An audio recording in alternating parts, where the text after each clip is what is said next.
Hello, everybody. Welcome to Switzerland number 55. I'm Brickface, and this is Optical Drop. Hello. How are you doing, Optical Drop? I'm doing good, thanks, Brad. How are you doing? How's everything going on with you? Fine.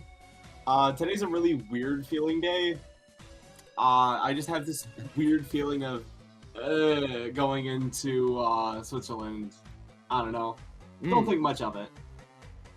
I'm sure that won't be foreboding, foreshadowing, or anything. Either way, this is going to be quite an interesting first game we have, because I'm looking at that stage, and it seems to be Bluefin Tower Control. That, like, I can understand, like, you know, TC being, like, the mode for this Switzerland, but, like, Bluefin? Bluefin's not. It's shout out that one streak of like a month I was playing where I would get like nothing but bluefin rotes. That was crazy. Have you seen the tower on this map? It is super tall? Exaggerative. Yeah, it is it's not fun. As someone who plays with mines, it is too tall for it to be activated when it goes over, and that the tower she tells you not to worry about. It just annoys me so much. I just like I just don't like it. Also, the map sucks too, but that's a whole other story. But yeah, we're gonna first be seeing a game between Meatloaf and Okinu Hana. I hope I said that right. I apologize if I didn't. I'll just call you Hana to make it easy for myself. You know, we already have a Hana. Maybe Hana 2, perhaps? What about Hannah? I mean, I know it's Hana.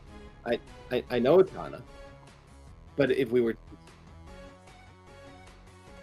Oh, it's flower in Japanese. That's literally what it means. I see. Okinu, I guess. Well, we'll see what their in-game name is. I apologize once again for keeping a lady in waiting. Sorry to keep a lady in waiting. Just wrote it. All according to plan.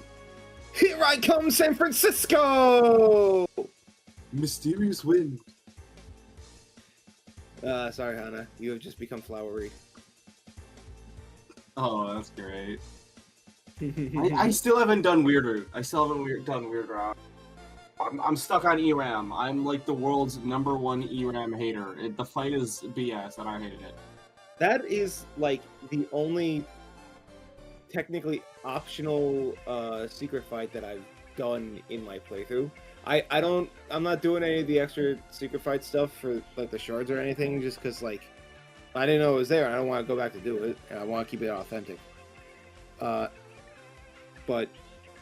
yeah, that's yeah. But like I've done all the secret bosses. The only reason I ended up going up against ERAM is simply because I am goated with, in fact, the sauce when it comes to playing tennis games. So I just got S rank every single time because I'm just so freaking awesome and cool. Incredible. Yeah. I didn't even know I was doing secret route stuff. I'm like, something like, am I doing something I shouldn't be doing? Like... Okinu Hana in the Sendu chat says, "It's me, Flowser." Yo? Hey there, little guy.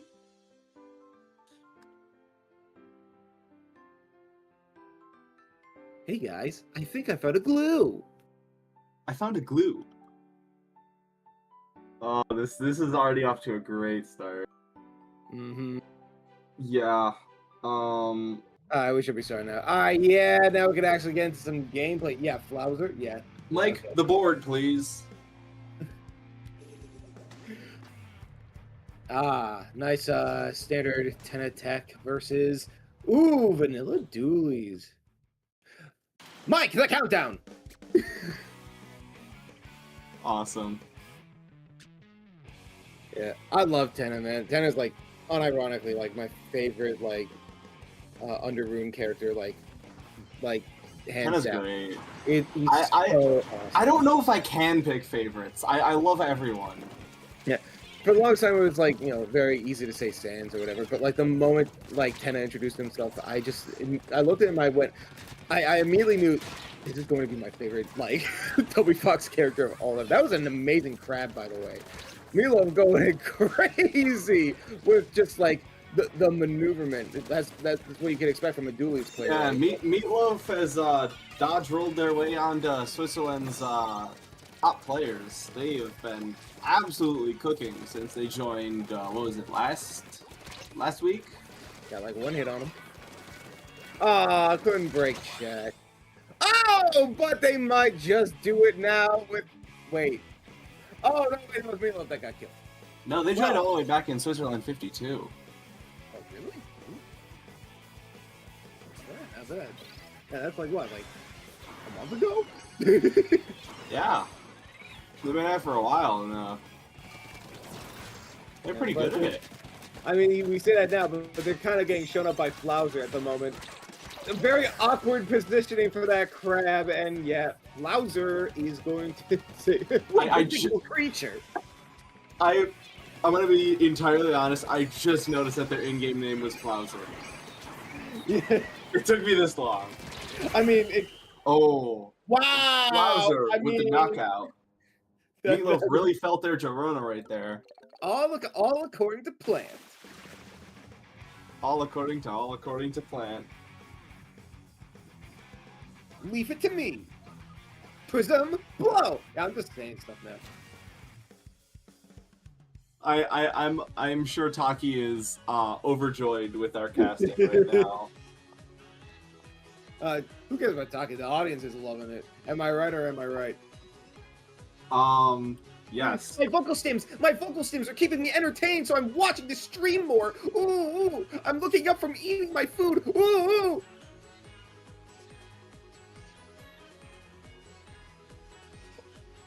If you look in the chats, there are now crowds. It's all me. I am the crowd.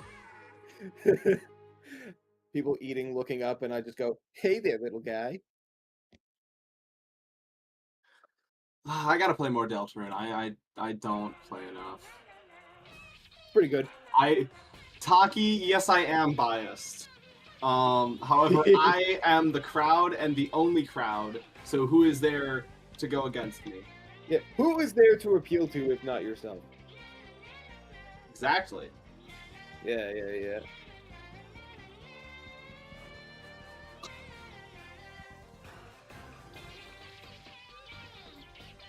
It is again 1,000,000,000 degrees in my room. Yeah, I got fan. I'm dying. Too, yeah. I have like 3 fans running. I have my ceiling fan, a box fan in my doorway, and then another fan down the hall to blow more air. And one more for the fans. And one more fan for the fans. And one more fan for the room. Yep. Bowser and Meatloaf back at it again with the same weapons, just sticking with what works, I suppose. Yeah, I mean, you know, both of them are still going at it. Bowser is orange. Does that mean orange? It's like Rona. Oh my god. Yeah, the strikes are ready to thread that crab. Crab is just blowing away. Oh, Meatloaf is getting really close to just getting knocked out. But, oh! Yeah, and there you go. He did. Yes. That's going to be probably first check for Flowery right there. Or Flauser, excuse me. I was reading the like the chapter update. Apparently the reason both called Flowery, oh wow, is because like a lot of people were miscalling Flowey in Undertale as Flowery. So he just like took the joke for a full circle, and I think that's. I've heard some of the recent news in the newsletter. I haven't read it myself, but I've heard what people are talking about. Chapter 7B it's 2 parts, but they're released at the same time. I don't know. If you see how the weird route goes, you'll understand.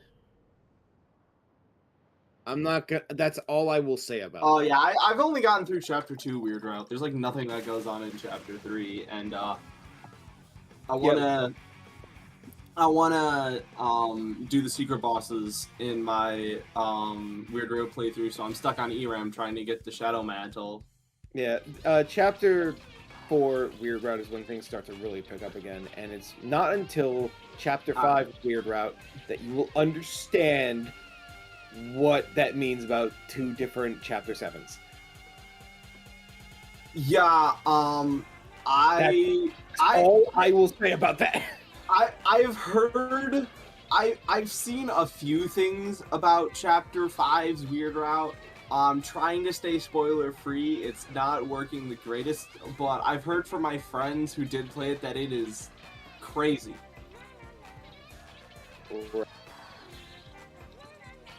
I even though I haven't played the Weird Route myself, I have seen them. It's good. Like it is good. That's what I will say about It it. is going to be like top 5. I mean, it is like top 5 game of all time. It's going to be top like 3 game of all time, like globally. When we get to everything comes out. Yeah. Yeah, by the way, yeah, oh no, yeah, we'll play all 3. Okay, yeah, this next game is gonna be Marlin Airport. Okay. Mike, the board. Rebuild my kids! I love that line so much, man. Rebuild my wife, rebuild my home, rebuild my kids. Oh, that's great. Meatloaf with the 3rd kit Dapples, and Flauser with the Nautilus 79. Interesting switch ups here, yeah. Yeah, Meatloaf realizing, okay, yeah, I gotta switch it up a bit, and you know, Flauser being like, okay, they probably realized I gotta switch it up a bit, so they just kind of went for whatever. Oh wow, yeah, Flauser, yeah, still dominating. Like, who would have thought, like, a Nautilus would just, you know, be a good weapon? You know, shout out to Dean. But yeah, happy to see the Brapples, you know, show up. I'm always a big fan of those little buggers. Speaking of which, we got a nice little bit of whale coming out, and they're gonna survive with the splashdown. I feel like that may not have been like the right time to use that, but I mean, if it gets you out of harm's way, there's nothing wrong with a little tactical usage of it. Yeah, my history of playing Splatoon, I have rarely used my specials. Like, I am like a D1 special and sub ignorer. But I've been trying to change how I play, and my thought is, if it keeps me alive, it's a good use. If it kills at least one person, it's a good use. Pretty much. So I'm not trying to save it to kill 4 people. Now, there's even like stuff like applying pressure to like, oh my god, I thought it was holding his hand up for like to apply pressure to the opponent to keep them off of the objective is like still worthwhile enough. Like, let's say you throw like a booyah bomb in your whip, right? Like, you don't get anyone with it. Well, yo, nice trade actually. Let's say like you throw the booyah bomb, it doesn't hit anyone. The fact that you threw out the booyah bomb means that anyone who wanted to get near that space can't. So it does act as a form of stage control. Like, even if something as simple as the rain, just like is telling like the enemy to just back off of that area, or at least be very cautious of it. At least they like incur the wrath of the droplets. Yeah, that's I've been thinking that way too. With some specials like Booyah, as you said. That's kind of how I've been thinking of my subs. Like, yes, you can get kills with your subs, but usually the enemy's gonna have the they're usually gonna just run away from your sub. Ah, man, that's probably gonna do it. They got like splashdown already up there by 2. Yep, GG's Flauser. Yeah, gets the triple win. Yep. Unfortunate for Meatloaf. Yeah, something I will say definitely. Like, especially back in Splatoon 1, when I was still like playing this game for the first time and whatever, my go-to is just like use the special as soon as I get it. So the moment that I spend it, I can immediately, as soon as I start, continuing to play the game, I can build up for the next one. More meter. It mostly kind of worked in Splatoon 1 because I was using like Ink Strike, and you could just use that, plop it literally anywhere because of the touchpad map, and then just like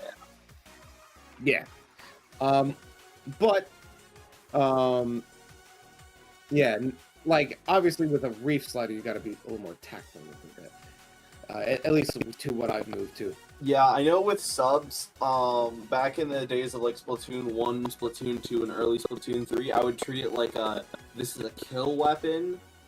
But with subs, now it's more of like a dispersion tactic. Like you throw it on an anchor to get them out of their posts. You throw it in an area that you're trying to push to get people to move away from the exploding bomb, because they don't want to die, obviously, so they're going to run away, and then you use that to your advantage. Right. I've been getting mixed results because I'm not that great at the game, but I definitely get more use out of my side than before, which I'll take that. Right. Anyway, that should be that game. If we will now be going. Not yet. What? Taki, did you forget to update the score? What's going on? What is the deal? That was 3 games. Taki says he does not know why it's not updating. The score has not been. Oh, they just haven't recorded. Because I saw it like in like Dave say it's not over yet. I'm like, oh. All right, yeah, never mind. All right, yeah. All right. Anyway, we'll be taking a short break before we move on to the next game. Unfortunately, I think Optical's time is limited and his days are numbered. Yes, thank you for letting me speak for myself. But yes, I was only able to stay for the short period. I will be subbed in for later. Just real quick, if you want to find me, like I'm on Blue Sky and YouTube, Optical Drop, just search me there and you're good. But yeah, otherwise, like, yeah, I'm sorry that I could only be here for like the one match. Ended up having to leave earlier than I expected, but it is what it is. But yeah, stick around. We'll be back with more Switzerland right after I say this, as if we have something to transition to. But no, just wait around for a minute.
everybody! Welcome to round 2 of today's Switzerland! As you can see, I wasn't here before, but I'm here now. It is I, Lucky, and I'm joined once again by Brickface. And Hello. we're having a good time, we're having a good day so far. Pretty good Switzerland.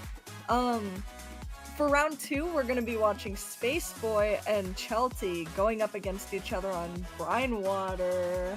We like Brine Water, but I feel like that's probably only because I main backline, so... But it's a funny map. It's a funny one.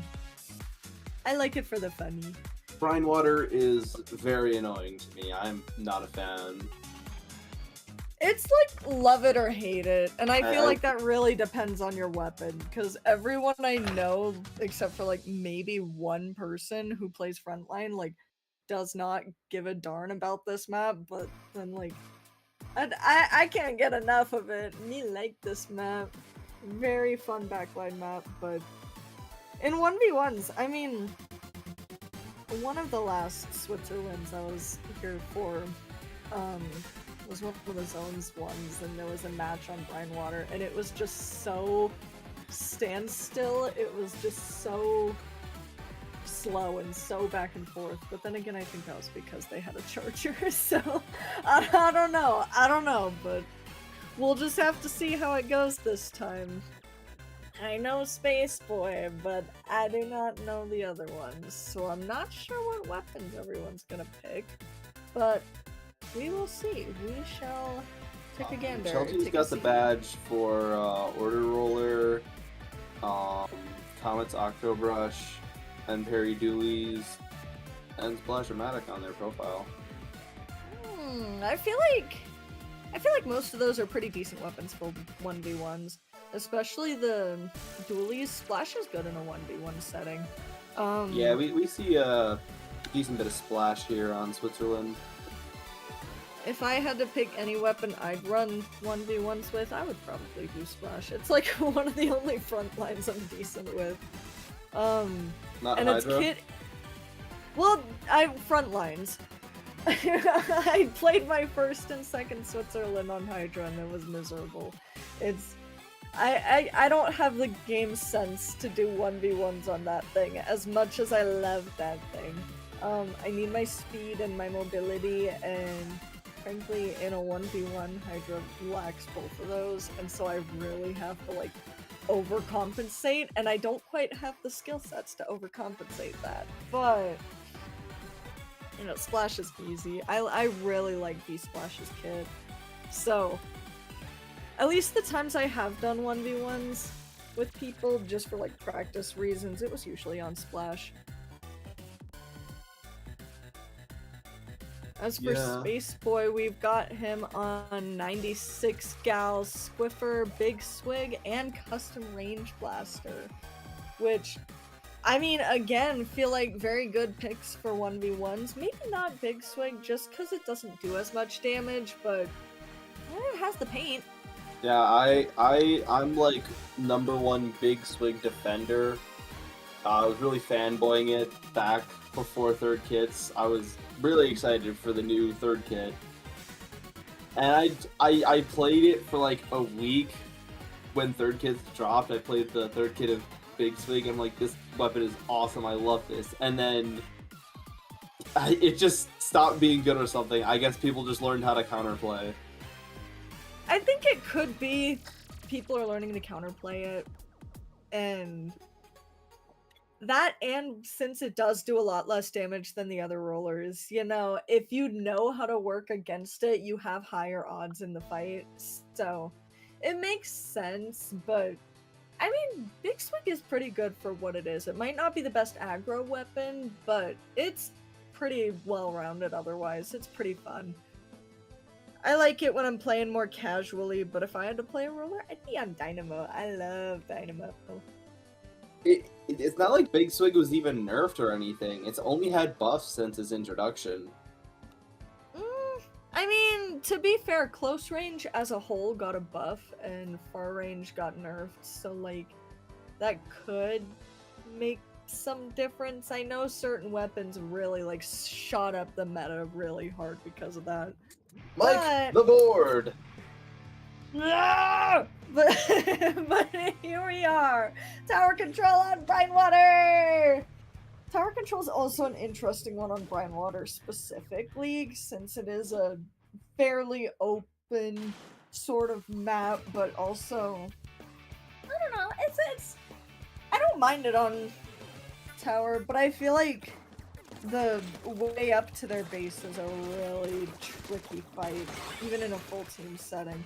It looks like Shelty got that kill though, instantly just pinching Space Boy off and holding him back there, and just taking down that counter, and they're just making their way along, easy peasy. Ooh, but we got a nice pick from Space Boy, perfect shot on the Squiffer, which is nice because I mean the times Space I Boy see with Charger. the clip farming news. The clip farmer! We got the clip farmer! I remember when that weapon came out, everyone was just like, oh my god, clip farming weapon. Yeah, chargers in general are very clip farmy, but especially Squiffer, since it's the mobile charger. It's very quick, very well. It's really good to use if you know what you're doing with it. And Yep. I at least from what I've seen, Spaceboy knows what he's doing, but you know, if you don't land your shots against a Dread, it is an easy loss. Oh yeah, Dread is unfortunately. powerful. And with that crab tank, you know, you're just held back. There's not much you can do against that, especially as a Squiffer. You can't get close to a crab without putting yourself in danger, so. But Spaceboy's still alive. He's doing what he can. He's holding what ground he can. Trying to push him back and get that kill, but coming in with the Zipcaster and missing his shots. Oh, Face falls in the water. Zipcast is so good, but you miss your shots on it, and you're just like twiddling around the whole time. That's why I'm so bad at Zipcast. I used to play Aqua Rush, but I could not today. I could never, man. Not a So, huge you know. Zipcaster fan. I think it's fun, and it's a really neat concept, but it's just so tricky to use if you don't have the Yeah. aim for it. And unfortunately, I think that is game for Chelsea, just trapping off Spaceboy every single shot there. And, you know, I've seen Dread be a very good overall pick for, especially for 1v1s, since it's got good paint, it's got good range, and it's not as much about aiming since it's just a bucket. So, you know, good on them for making that work. Even if it is the sort of like all-around weapon. You know, Chelsea was able to, at the very least, hold Spaceboy back. At the very most, keep him from landing any of his shots, which, you know, happens to the best of us. Oh, give me a sec. My dog wants out. Right. Go, go, go, go, go. I'm good now. But next we are going on to Lemuria Hub. Now this one I find really weird for tower control, mostly just because of where the tower starts and where you gotta push it through mid. I just do not like that sort of point on the bridge there at all, but once you're like past that point, it's not that bad. You know, you got high ground to make do with. It looks like Chelsea, though, has switched to Twinkle's dualies, Spaceboy keeping his Squiffer. So, I am curious. I mean, Interesting pick to change the weapon after a win. That's what I'm saying. Like, usually I see people follow the mindset of if it works, do it. And, you know, if that Dread was working for him, then he would stick with it. But I think he's just changing it up, giving himself a little challenge, and maybe just giving us something fun to look at. It does also have that bubble, I noticed, as well. But putting bubble on the tower, I only recently found this out, which is crazy to me, but putting it on the tower, like, it only lasts for half the time it usually does, and as you could see, he was easily able to shred right through that. So, you know, it Yeah. works in the right circumstances, but if your enemy is just shredding through it, it does not do much. it's still strong on tower. It's just In the right harder to work with. circumstance, definitely if it's timed right and you're utilizing it right, then yeah, 100%. It is great on tower. It looks like, though, Spaceboy pushed himself all the way up to a lead of 49 remaining until he finally got picked off, which was really nice to see. You know, last round he wasn't able to land many kills, but this round he's making a good comeback so far. I like it. I like what I'm seeing so far. Yeah, Now- Spaceboy did change to the vanilla Squiffer though for bubble.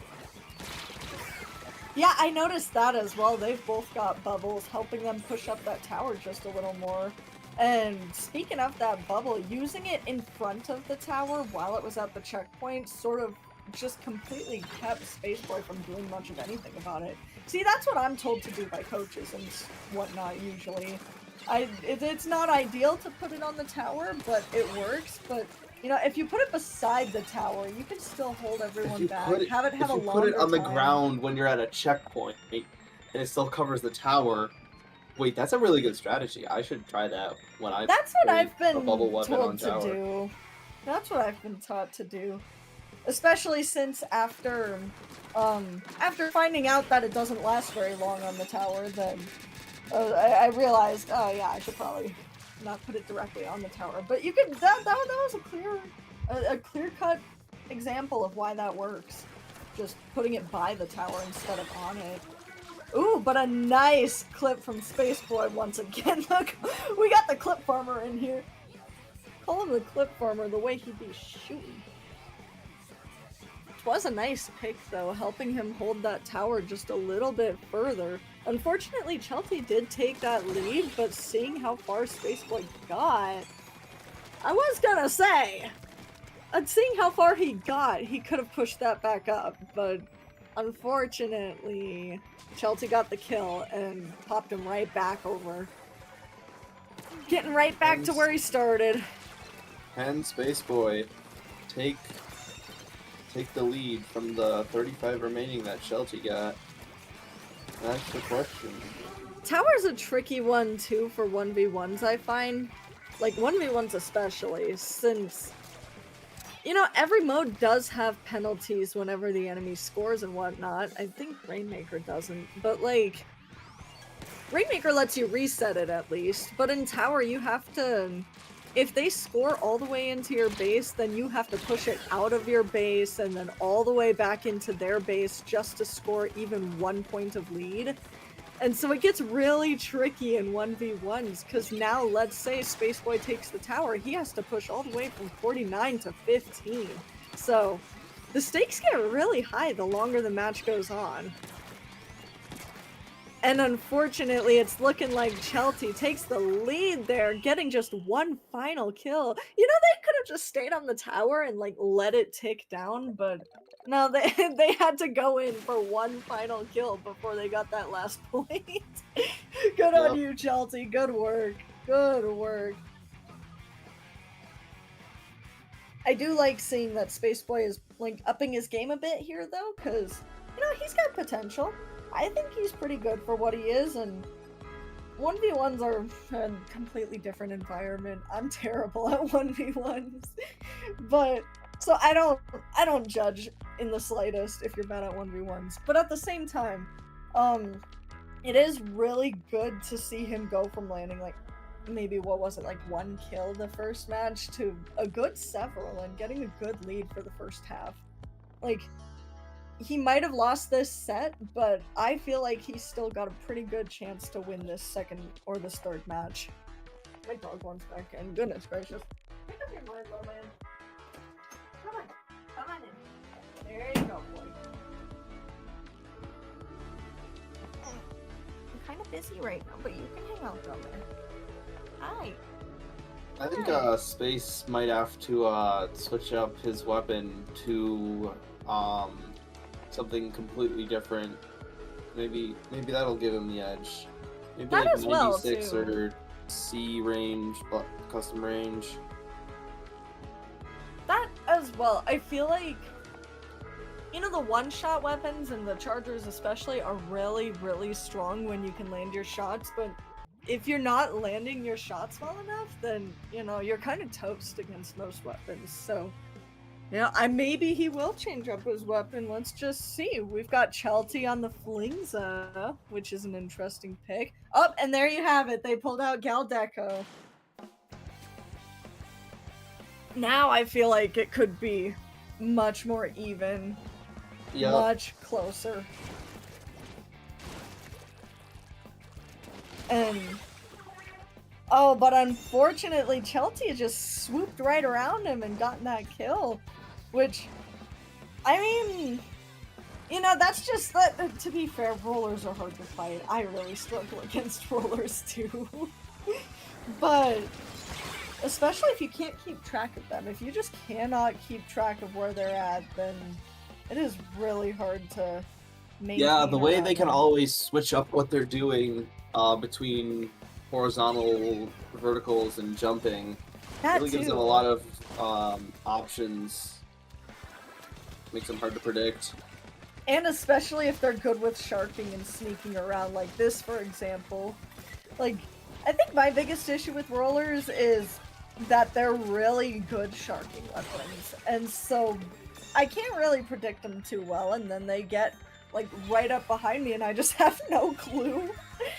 Which is what's been happening to Space Boy, but luckily he was able to get a kill and push himself up there and hold Chelty back at least for a little bit with that screen with just enough wiggle room to get around it.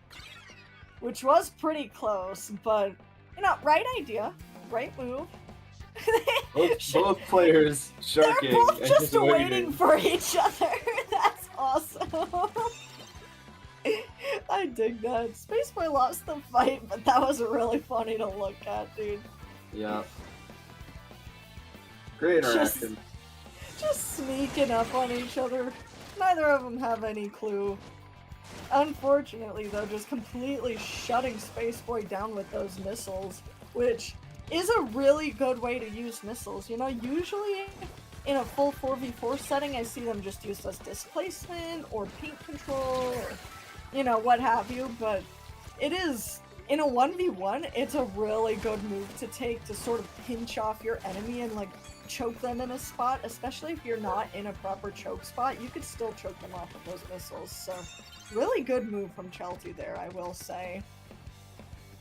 Unfortunately, it looks like Space Boy is just not a clue where he's at, though.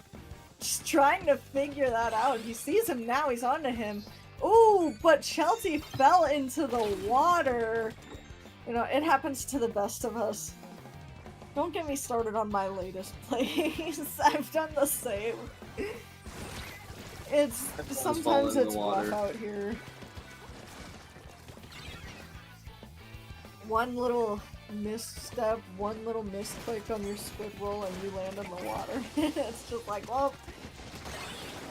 But there's another good pinch and another good example of using those missiles to sort of, like, dial down on your opponent. Pretty good move. Pretty solid move for a 1v1 especially. Especially since they've already got really good map control. They don't need to use it for the paint or the area denial. They've already got all that taken care of. And meanwhile, Space Boy's struggling over here, getting suffocated practically with Chelty's ink over here. Oh, and a close fight, getting Chelty to half health before finally just dying. Unfortunate. But there is still 1 minute of the match left. You know, just a couple right moves, and Space Boy might be able to take this back. It's looking like a tough fight, but, you know, seeing what Space Boy can do, I still think he's capable. See, for example, right there, bada Yeah, bing, bada right there. boom. It all works out. Getting some good map control, helping paint up his special.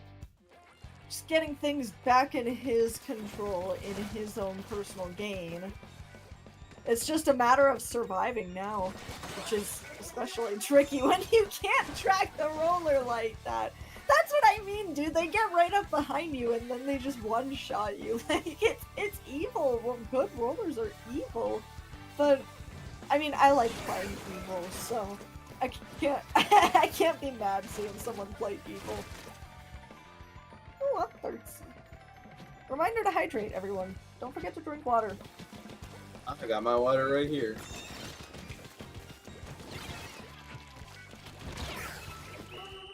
Oh, and just last second, just as Spaceboy was about to take the tower, one quick roll from Chelsea easily just swept him off of the tower, finally scoring that win with a lead of 76, leaving Chelsea with a good 3-0. And Taki's also giving us a posture check, so reminder to everyone out there as well, make sure to drink your water and don't sit like a shrimp. Don't be like me, I'm a bad influence. I'm not a good influence there. I don't know if my posture is good, because I just sit back in my chair. Mine's usually bad. I have my legs up on part of my desk. I'm just sitting back in my chair. It's probably I don't not know the if it's good best, posture. but it's not the worst. best, but it's not like shrimping it. It's better than a pure shrimp. But with that being said, everyone, that leaves Chelsea and Spaceboy at a 0-3 this set. But again, just seeing how well Spaceboy was holding up in his good times, I feel like he could get himself back up there. So I'm happy to see where he's going to go from here. Good on you, Chelsea. And that concludes round 2 of today's Switzerland. We will be going on a short break before we start round 3, but we will see you all in just a couple minutes.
Hello, everybody, and welcome back to Switzerland number 55.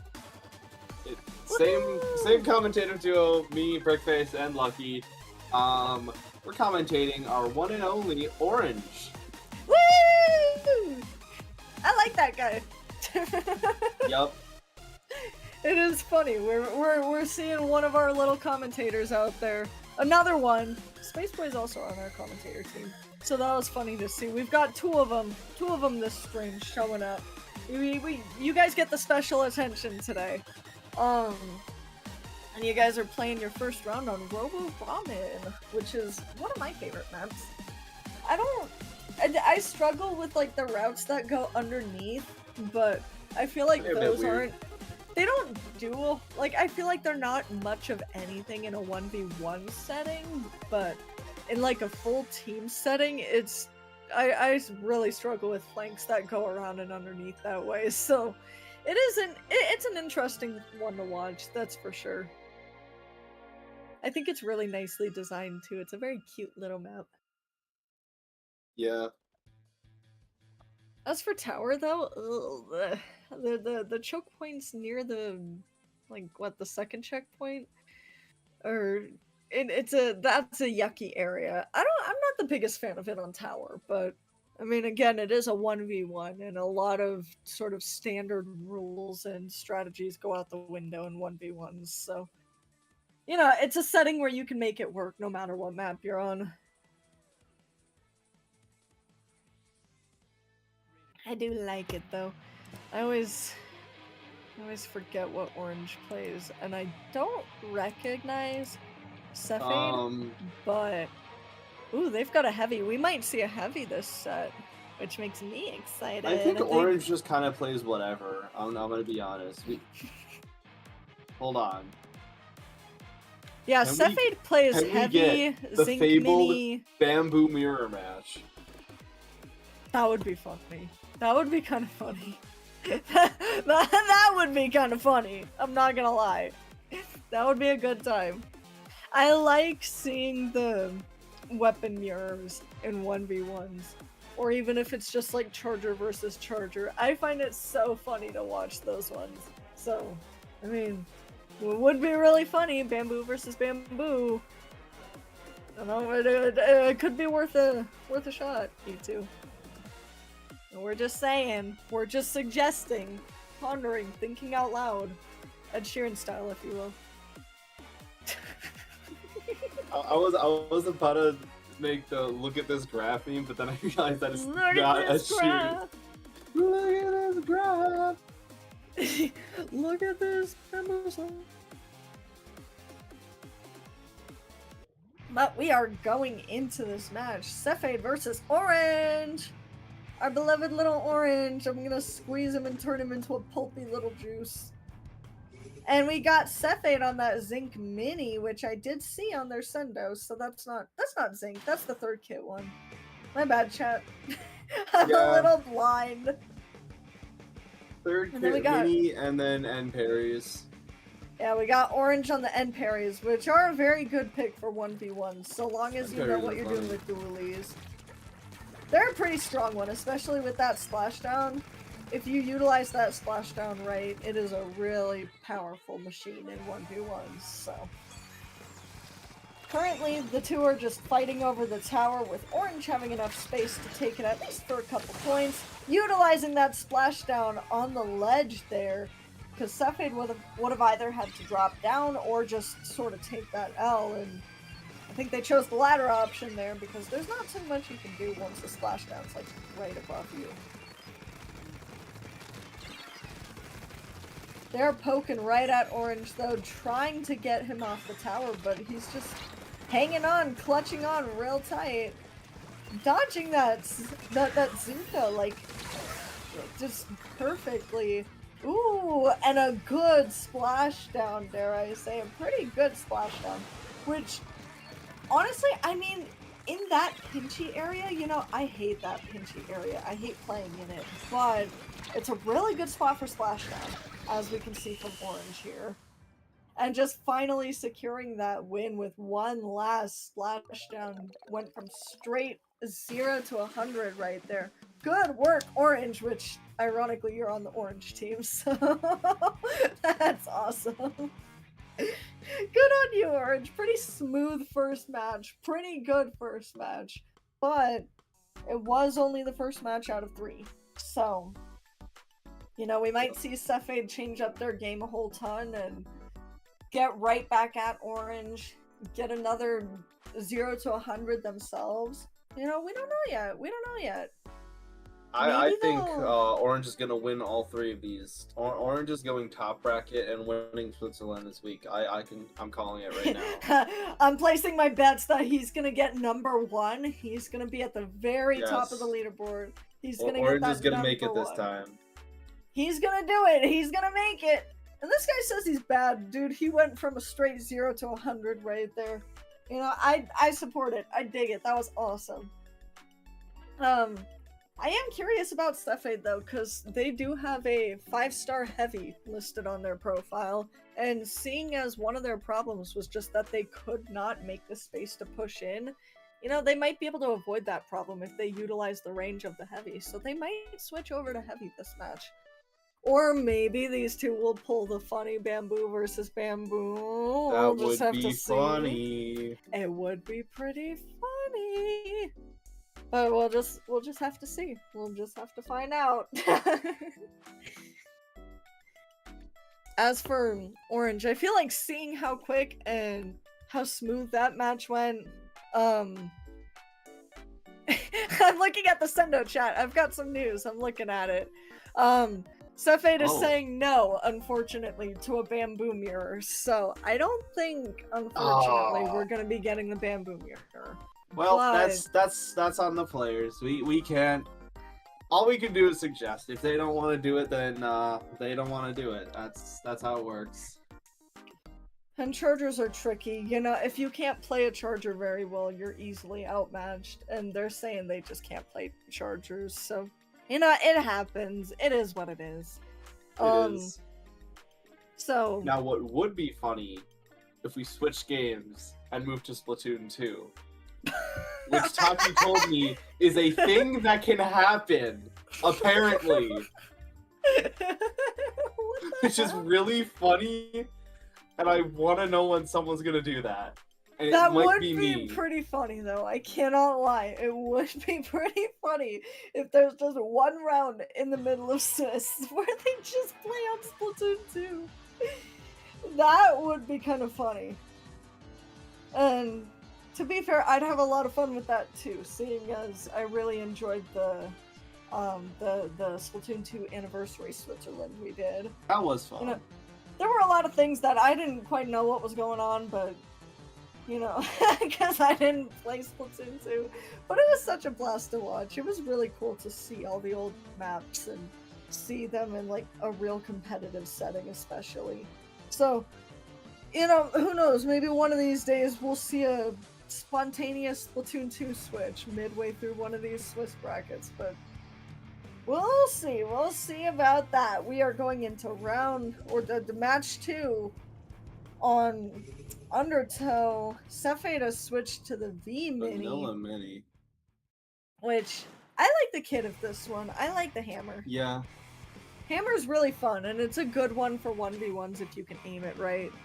Yeah, It especially is- with Burst Bomb. Burst Bomb as a sub is pretty good for Mini.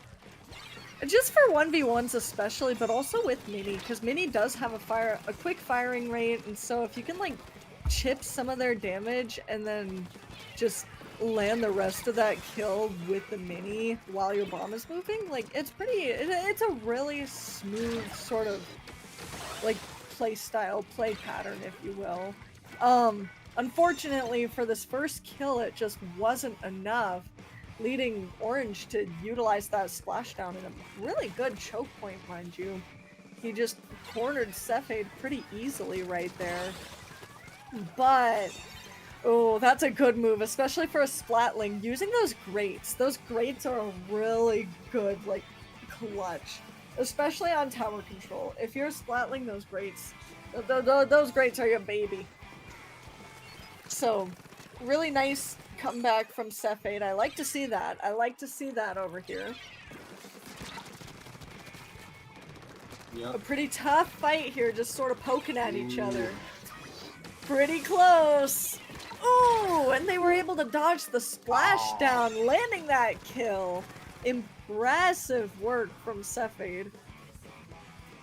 I like avoiding splashdowns like that. It's very tricky, but because sometimes you go underneath and there's like just enough above you to help you avoid it, but other times you just there's like nowhere you can go that you can avoid it, and I always try. Yeah, other times there's just weird jank hitbox. A lot of weird jank, like everything underneath the splashdown gets hit. So if you like go off the ledge thinking, oh, it's gonna hit here, it's not gonna hit me, it probably will hit you. So good work on Cephade for finding that like perfect spot to get away from that splashdown there. They've got a lead of 38 remaining, which is pretty impressive, seeing how Orange has been pushing them back pretty hard this set so far. Orange isn't too far behind though, with only 55 points. Luckily, he's not, but with Cephade pushing that tower back, now it's up to him to take back those kills once again and get it all the way back up there. See, again, that's my issue with tower control on 1v1s. You have to push all the way back up to their, like, to whatever lead they have, and then a little bit more. And 20 points doesn't seem like a lot, but in the moment, it feels like a lot. With a checkpoint in the way, it does feel like a lot. Especially with the checkpoint, because you just have to sit there and pray. You just have to sit there and go, please, don't die, don't die, don't die. But luckily for Cephade, it looks like they're landing those kills, getting a really good comeback with V-Mini here, which definitely exceeded my expectations, because like I said, I was thinking they were going to go on heavy, but here we are seeing them just nail that on V-Mini. And This is only a minor setback in Orange's reign of terror, the Switzerland. In the reign of terror! It is 1-1 right now, you know? Orange could still win this. I still see him getting to number 1. I think he could. It is really nice to see players adapt so quickly. That's one of my weaknesses.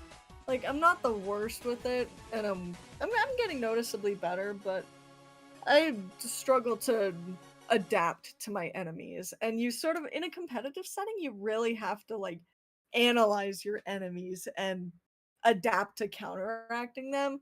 And it went from Orange landing every single splashdown on them to them easily, like, skirting away from the splashdowns and landing that win. So, you know, good adaptability, good, like, observation of your enemies there. I really like to see that. But, you know, we're probably gonna see some more of that from Orange here, because he's gonna get to the top of the leaderboard this round. Yep, I'm seeing it. I'm betting on it. I'm betting my money. My money that I don't have in my wallet. I'm betting my Invisidollars. Invisidollars! I'm betting on Inksight.live, which you can join for a 500% off discount if you join right now from Switzerland. Yeah! I gotta get the Inksight plugs in there at least once. This is a callback to the legendary Switzerland number 50. And there was just non-stop Inksight plugs. That was great. It was really funny. That is still my favorite Switzerland of all time. It was still and really it probably funny. will be for a very long time. I was grumpy that day, but then I cheered up, and it was really funny. And then we did like 50 Inksight plugs. And now Hana's one of our commentators, so like, Yep. you know, it all works out in the end. Hana did show up in voice chat a while earlier, just to be here, I guess. Just to lurk around, she just wanted to come in and say Yep. hi a little bit. Sitting on See the what's folding going chair on.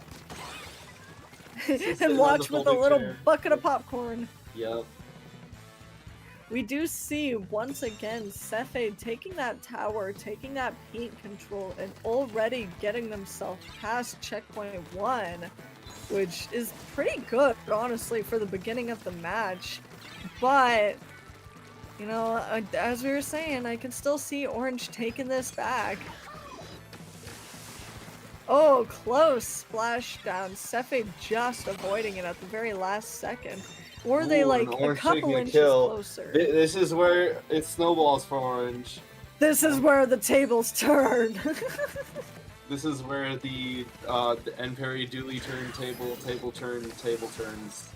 Ooh, close splashdown once again. Cephid's getting much better at predicting them, figuring out when he's gonna do them. But Orange has taken the lead. And he got another kill, scoring him even more of that lead. He's now more than 10, more than 20 above Cephid's lead, which, like we were saying earlier, Before Cephid can approach, he gets another checkpoint. And that lead just keeps on ticking down. You know, he's missing those splashdowns, but he's using them to keep Cephid from taking the tower for just a little bit longer. Ooh, they did sneak around and get on the tower behind him, though. And chasing the tower is always such a difficult feat. Herculean task, one may say. Herculean task. One may call it Sisyphus. One must imagine Sisyphus happy. One must imagine Sisyphus happy. One must imagine Switzerland players happy. No, I'm just kidding. People love this place. Yeah, we have a lot of fun around here. Ooh, a good kill from Orange, though, rushing Cephid right down and just nailing that kill before Cephid has the time to react, which is pretty good in his favor. You know, he could just hold it from here. He doesn't need to score much more, but he's still working towards those kills, trying to keep Cephid from even having an opportunity to stand on their own 2 feet. And, you know, he's doing a pretty good job, which is the Orange I know. The one I see getting to number 1. With this 50-point lead Orange has, seems all he has to do is just stall, really.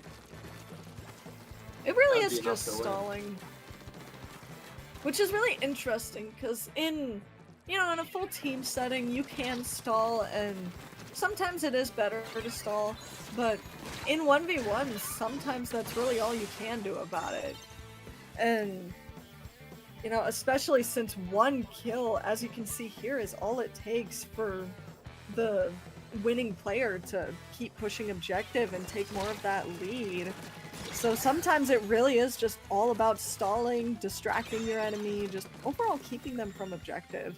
And even if he doesn't score much more, which it's looking like he's trying to. So, you know, I can see him getting a full knockout in this round. Oh, but unfortunately, he gets picked off just before he pops that splashdown, and leading Cephid to push the tower back to mid. But, I mean, the route on this map is so long, it's taking its sweet time getting back to mid, so... But, again, just that sort of stalling game. Both players With just only trying to... 45 seconds left. I think Orange has this. I think he could.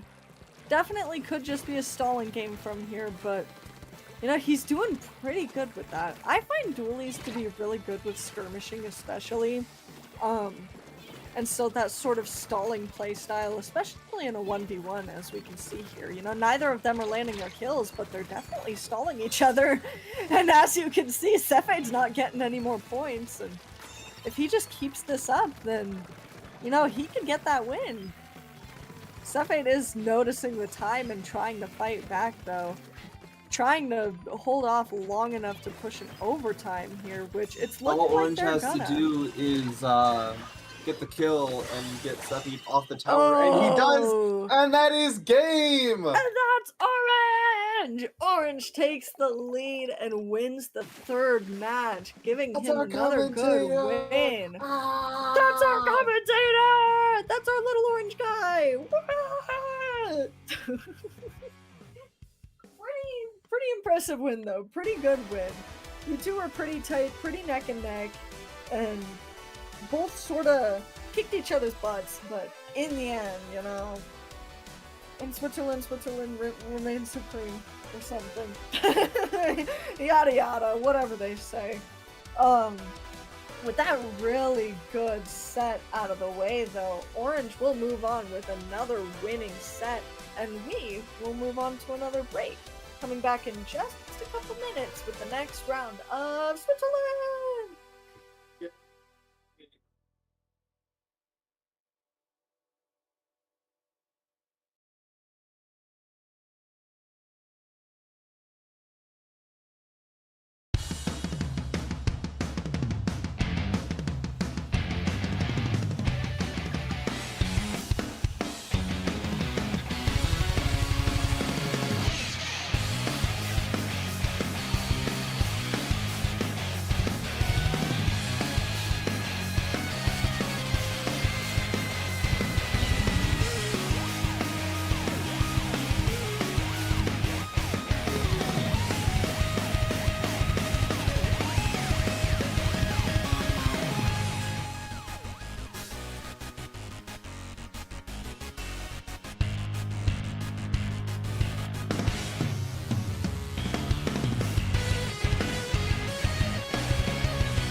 And welcome back to Switzerland, everyone! Once again, I'm Lucky, here's Brickface, and we've got Hana kicking back on the couch with us as well.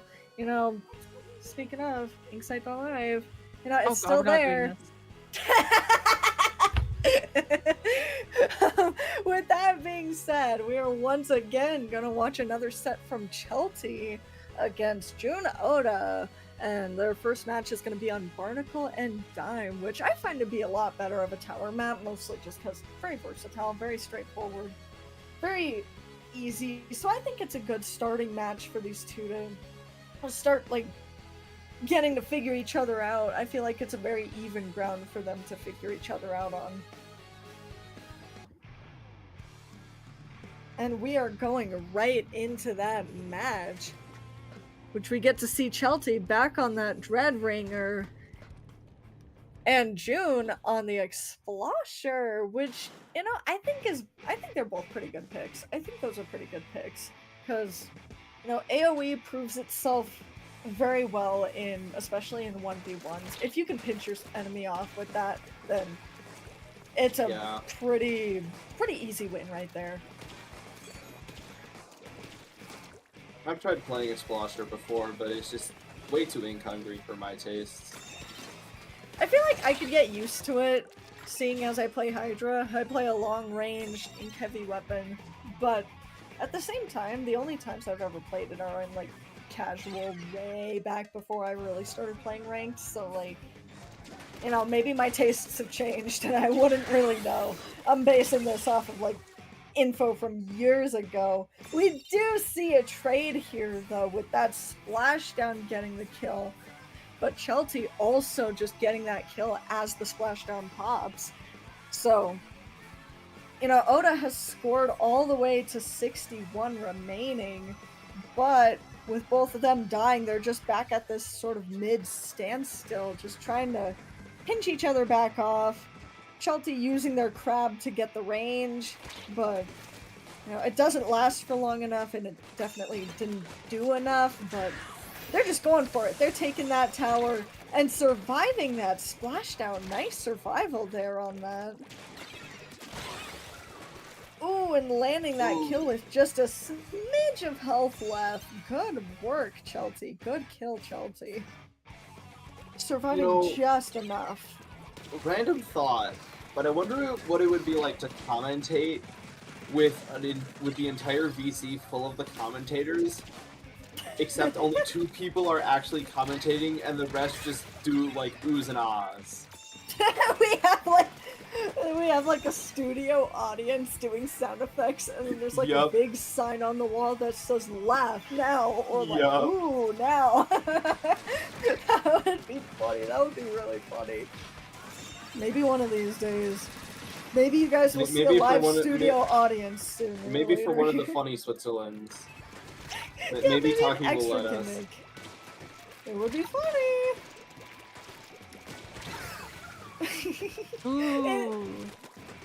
Ooh, pretty good. Speaking of, well, we got one. You know, the live studio audience has started, and everybody starts somewhere, and we're starting at 1. But one is more than none. One is more than none. Speaking of 1, that gave Chelsea a good win. You know, I was expecting Oda to get a lot more of the wins there, just because Explosher is pretty good, and if you can keep your range and keep your, like, distance, then you have a pretty good advantage against whoever you're playing against. But, you know, with having to rush the tower, having to make yourself up there and make yourself known, it's pretty hard to play a weapon like that really relies on that range. That's my personal struggle with playing 1v1s, because I play Hydra, and Hydra can frontline. I've seen it, I know someone who does it, but like, it's not supposed to. And I definitely don't have the skills to do that. And so, having to put myself like front, face, and center for one person whose only target is me, sort of screws you over when you're on a weapon that needs that sort of range, so... You know, I'm betting that June is gonna switch to a different weapon, but, you know, that was pretty quick. They might not. Hydra! Hydra in a 1v1! Hydra in a 1v1! Hydra in a 1v1! Oh, I love to see it! Oh, I love to see it! Oh, I love to see it! Oh, I'm so autistic right now. I'm on the edge of my seat right now. Chelsea, you are awesome. This is what happens when somebody plays one of the commentators' favorite weapons. I love that thing. I do also think Torrens specifically, great pick for tower. Just because of that bubble. You know, usually like I say, I'm not the biggest fan of putting the bubble directly on the tower, but at the same time, Hydra using bubble, it's best using it completely selfishly, completely to protect itself. And so, you know, using it on that tower while you're holding that tower, you're literally like an unstoppable killing machine. So, it's a pretty good weapon for tower, dare I say. Ooh, but they are using that bubble to protect themselves there. Ooh, with just enough room to avoid that splashdown, but unfortunate. One last shot, finally killing them and popping them off the tower. That was funny though. That's another thing with the jank on the splashdown hitbox. They avoided that because of the pole. They avoided that because of the little pole on the tower. The little pole on the tower is actually, like, key to not dying on the tower. It can block all sorts of bombs, splashdowns apparently. Apparently it can avoid splashdown, which is You know, crazy. I don't think the pole could help you from a Booyah Bomb, though. I don't think a lot of things can't, to be fair. Unfortunately, we are seeing Chelty get whooped, which, I mean, not saying Hydra's a bad weapon and not saying you're bad by any means, but it is a very tough weapon to pull off in a 1v1, especially against a splashdown weapon, because really, that's all it takes. As you can see, one splashdown and they won the game, man. Unfortunate for Chelty, but you know, it did make me really, really happy to see my little Hydra up there. So thank you for that. Shout out to you, Chelty. You're cool. You get a personal shout out from me for that. Yep. But that does leave this set at a 1-1, which now seeing that Chelty at least has been switching up their weapons, I'm really curious to see what they're each gonna do for round 3. You know, I did also see June have at least a 5-star Explo. I didn't see if there's extras on the badge because I have to look like really close to see the little stars. But you know, they have a gold Explo badge, so you know they know what they're doing. That might be a sort of one trick for them, but they're making it work. They're doing pretty good with it, and that just leaves me curious with what Chelty's gonna switch to. They had pretty good odds the first round, so they might switch back to that Dread. But I do like seeing me a good Hydra, but you know, Hydra wasn't doing them justice. And What if we got a Hydra mirror match? now that would be awesome. Now that would be pretty good. That would be up my alley. Can we do a Switzerland that's just like all Hydras? No, I'm just kidding. I'm just kidding. Don't do that, please. It would be funny though. Lucky edition of Switzerland and it's just all the Hydra. Host your own. Figure out how to host your own. That'd be fun. That would be kind of funny, to be fair. I'd commentate the Lucky Hydra only 1v1 tournament. It would be funny. It would be really, really fun. Maybe one of these days. Maybe one of these days. Keep it in mind, chat. You might see me hosting tourneys one of these days. Maybe. Big emphasis on maybe, but it's a really funny thought. We are going on Scorch Gorge, though. And Chelsea on the VS Blast, with June sticking on that Explo, as I would have expected. I forget. I need to see what this S-Blast has, because I remember the other S-Blast has Hydra. Not Hydra, Booyah Bomb. Reef Slider, Reef Slider. And Reef Slider. Reef Slider I feel like could be good, especially for working around the splashdowns, because they were having a really hard time working against June's splashdowns. But, you know, if they pop the Reef soon enough, see, they can tank it and actually get the counter kill, which is pretty good. If they time each of their reefs just like that, I just like splashed a bunch of water on me. Oops. If they can pull that off with every reef, then you know they might be able to win this one. Unfortunate pick though. June got the kill there, just eating away at Chelty's special and giving them a splashdown ready to use the moment they're in danger. Splashdown is a if there's any special that's a panic button, it's definitely Splashdown. Splashdown or Kraken. Yeah. I mean, Grief in some Kraken has circumstance. been the panic button special. I mean, especially in Splatoon 1, where it had it's an activate. To be fair, that is a good point.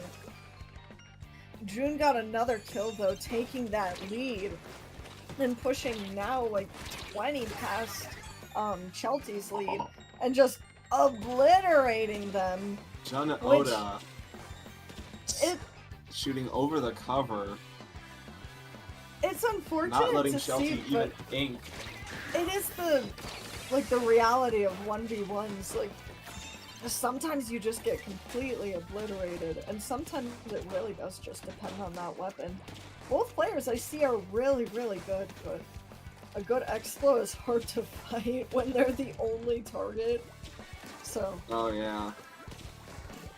excuse me.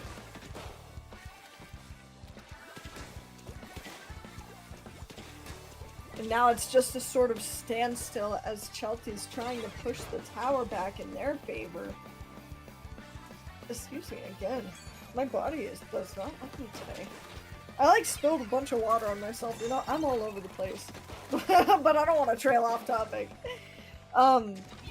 Chelsea is doing a good job holding the tower where they're at right now, but oh, had they popped that 1 second sooner, that could also be a latency issue, which is one of the things that I have a big gripe with this game for. Like, I could pop a special, and like 2 seconds later, someone will kill me because I don't have great internet. And it's like, okay, man, you know, whatever. I was supposed to live there, but the internet said no. So It happens. it happens. I feel like Nintendo's netcode is like slowly degrading. I feel like there's something strange Like going on. from all I've heard, Splatoon 1 was the best performing like online connectivity. Really crazy. And then you have finish there, by Splatoon the 3 way. where like the first week of launch, like you'd get connection, you get comm error for doing absolutely nothing with good internet. Yeah, that too. Thankfully they fixed that.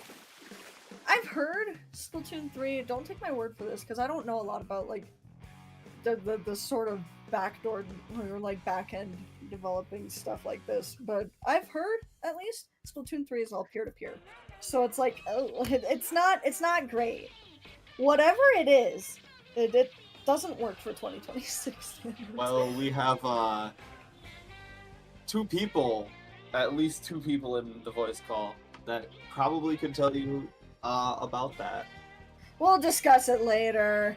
But with all that aside, we do see June take that last win, giving them the win for this set, which, you know, a losing set for Chelsea, but again, I was really happy to see someone pull out a Hydra in the 1v1. You know, the last time I saw that was me, and I got my butt whooped, so, like, it wasn't a great experience, but, you know, it's nice to see someone following in my footsteps. My propaganda is working.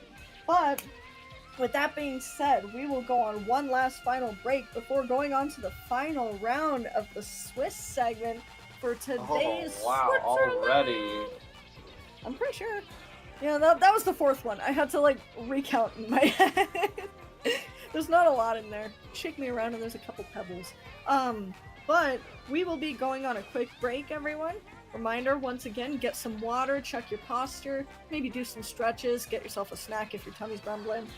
And we will be right back with the final set in just a few minutes. Stay tuned. Bye-bye.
Hello, everyone. Welcome back to Switzerland number 55. This is the fifth round, the fifth and final round of Swiss. Our commentators are Brickface, me. We got Lucky, and then Hana is sitting off to the side. She's our one-man live studio audience that sometimes cheers or laughs for us. Hooray. There it is. Speak of the devil. But we are going right into this match. Rika versus Meatloaf with the Screenbrella and the Brown Doolies. I don't remember all the exact names, but that explains enough about them. They're the third kit dapples. I forget what they're called. I don't like the third kit weapons in this game. Knocked. That's what they're called. I always forget because my friends call them grapples. Grapples? Wait, this is almost like the clapples. This is awesome. But we do see Meatloaf with those dualies easily getting those kills and pushing up. Just zipping all around Rika. Ooh, really good work against Umbrella. You know, that's one thing that mobility weapons, I feel like, at least from somebody who doesn't play them, I feel like they have this advantage over players like Umbrellas, because they can get around that shield much quicker and get into a sweet spot where they can just get just far enough behind the Umbrella shield, at the very least, to get that kill. Meanwhile, I struggle against Umbrellas because I play Hydra, and I can shred through them, but if I'm not far enough, then they get the kill, and if I am far enough, then it takes too long. So, but holy moly, a quick That match. is already a knockout. We see a good win for Meatloaf over here, showing that, yeah, they know what they're doing on those dualies. That is pretty good work, pretty impressive work, straight from 0 to 100 right there. Good win for Meatloaf, good way to start this set, and now just leaving me curious about where Rika's gonna go from here. I do wonder if they're gonna switch off that umbrella, or if they're just gonna pull, oh, but it's my old reliable, I'll make it work, because that's what I would do. Yeah. And we do see them going onto Mincemeat. Mincemeat is my favorite map, but everybody else is mixed on it, so like, I get it. It's not my favorite. I get it, especially for frontliners. I feel like it's a mid map, but yeah, I don't like the area. I don't like the area on the opposite side of the map to the right. It's just weird. Anyways, as I was saying earlier, I don't like the third kit weapon names in this game because they're impossible to remember. I don't mind them. I mean, if you play the weapon, then like you'll get used to it. But some of them, I do feel like I think it's just the sort of style, like the sort of typing style they chose for naming them. A lot of them just have like, you have to actually sit and look at the name. You can't just like glance at it and be like with the third Hydra, it's just called Torrens. You could just glance at that name and be like, oh yeah, that's what it says. But with a lot of these, you have to like sit and you have to look, you have to see like, oh yeah, that says like Twinkles. That's what that says. Like, so yeah. I don't mind it, but when you're trying to remember it on a whim, usually I forget most of them. Yeah, all really weird names like Twinkles, Torrents, Burns, Frozen, Cobra. It's like, I don't know, they're just weird. I think they're fitting names as like a collective, but it is a lot different than what they've usually gone for. Like, usually the weapon variants would be like brand variants, like the N parries or the Z and F charger or the T-Tech splatter shot, whatever. So it is definitely Julie weird. Julie Squelchers! Yeah! Those are my first 5-star. Squelchers. Those are my first 5-star. And I feel like a dually v dually match with Squelchers, that could be doable. Hold on, I'm fixing my chair. This could be a really good comeback for Rika, especially since the Squelchers have that range, but they also do have that mobility. Ooh. And it looks like Especially it's with already their, paying off! The dodge roll with the slide gives them a little bit of extra mobility, more than just a normal dodge roll. And I didn't actually know the Julie Squelchers had that dodge slide until like fairly recently. Yeah, they have a little bit of slide, and what's funny is I didn't learn this about them until well after I 5-starred them and like moved on from them. But there's a trick to do infinite dodge rolls on this thing, and like I'm pretty sure only dually squelchers can do that. So, you know, What a is it, little just, like, a little fun Dodge fact. roll, like Yeah, you do the 2 rolls and then you jump and then you do the dodge rolls again, and then you jump and then you do the Oh. dodge rolls again, and I think because of that slide, or just because of however the end lag is specifically different on these ones, for some reason that just works. And I didn't know that until like I got on my first comp team, and one of them was like, "Hey, if you do it like this, you could just endlessly roll." And I was like, "What the fuck? You're a genius!" Apologies for the customers, but you get the point. You get the point. I'll have to try that out just for fun. It is funny. We do see that this is becoming a really good comeback for Rika, though. You know, they had the confidence to play on that Brella, but they just needed the right weapon pick, and now that they've got the right pick, they've got a lead of remaining 6. They've gone all the way to single digits, and now that they have that range, they're just able to hold off Meatloaf as much as they want. Even if this is a stalling game from here, they've got the range to do it now, so a really good comeback. I like what I'm seeing. I like it. They're dually sculptures, so I too like what I'm seeing. Squelchers propaganda! Yee! Woohoo! Hooray. Brainwash the masses. Brainwash the masses. Brainwash the masses! We're gonna get them onto our meta. More dually sculptures. More squelchers! Get And Nintendo to buff the weapon. yeah, honestly, I feel like they could use a buff. They're good Yeah, as they are, but they're not the best with like actually getting kills unless your aim is stupidly precise.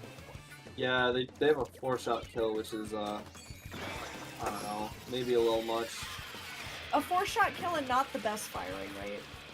Mhm. At least in my experience, that's how it feels to me. But I used to play them like very casually, and when I was like, And especially when the first thing, kits for it aren't that great. that too. they're- All its kits are like, kind of it was- mid. It would be a lot better if it had like maybe burst bomb or something. Oh, like- a really good trade though. A really good trade, stopping Meatloaf from scoring, but also stopping Rika from doing anything really. But Yeah. you know, the odds are still in their favor, so they could just once again keep stalling. They don't even need to hold tower anymore.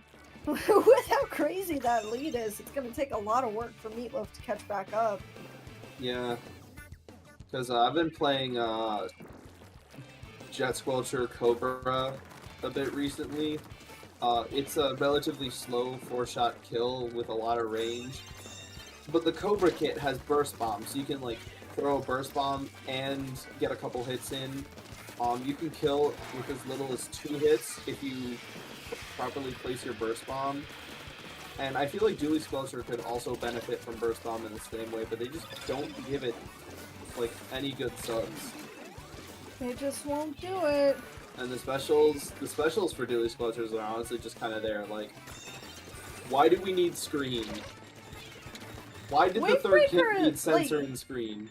Even just It was censored, Wavebreaker, right? like Hold on. I find Wavebreaker to be just a very whatever special. Like, I mean, to be fair, the only weapon I play with it is heavy.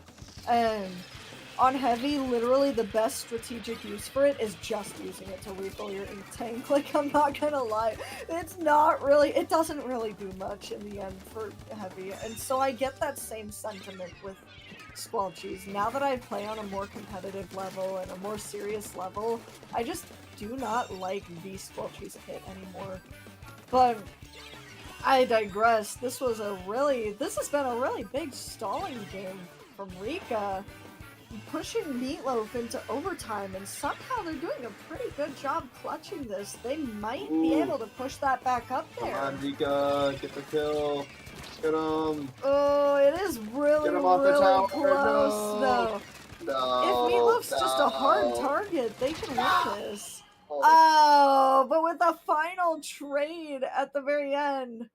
Was that a trade or a kill? That was Were a they still kill. on the tower? They were still on the tower! Yeah, they pushed that Meatloaf! one straight through. That's a crazy upset. What? Meatloaf! That was a good clutch! Oh. That's crazy, Meatloaf. I Sorry, thought that Rika, I was was a rooting for you. trade. I thought that was a trade.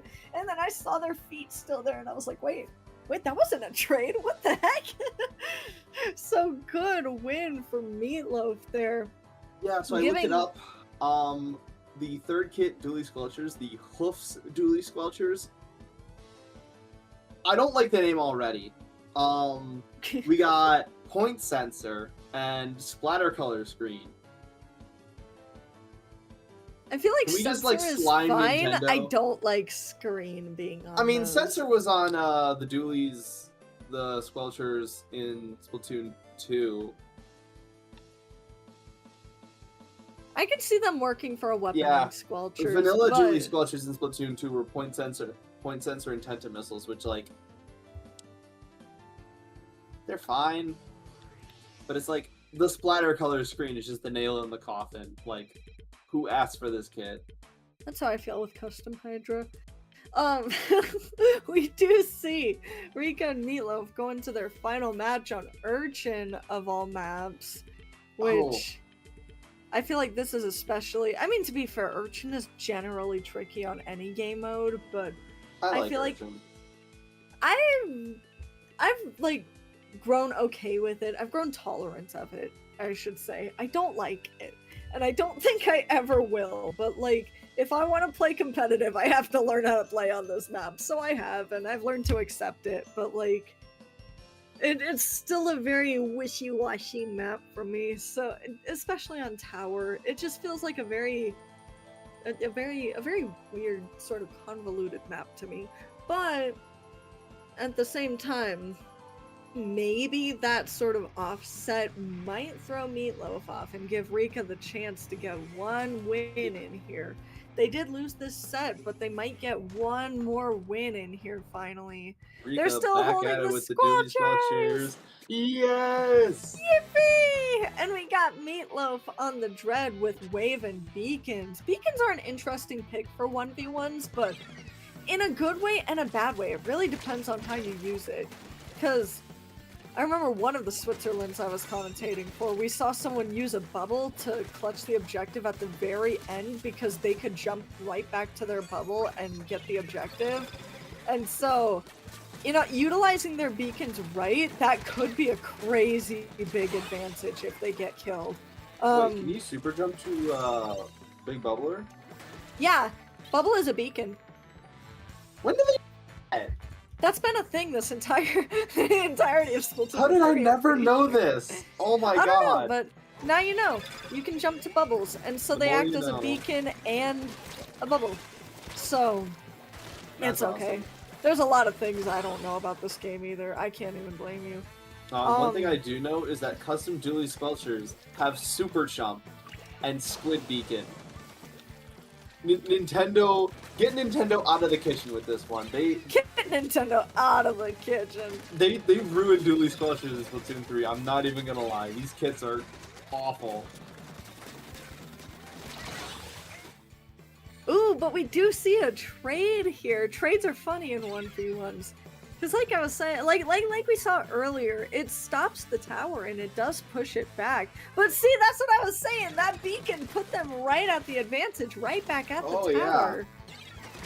And they're right back on that tower. That's what I was thinking.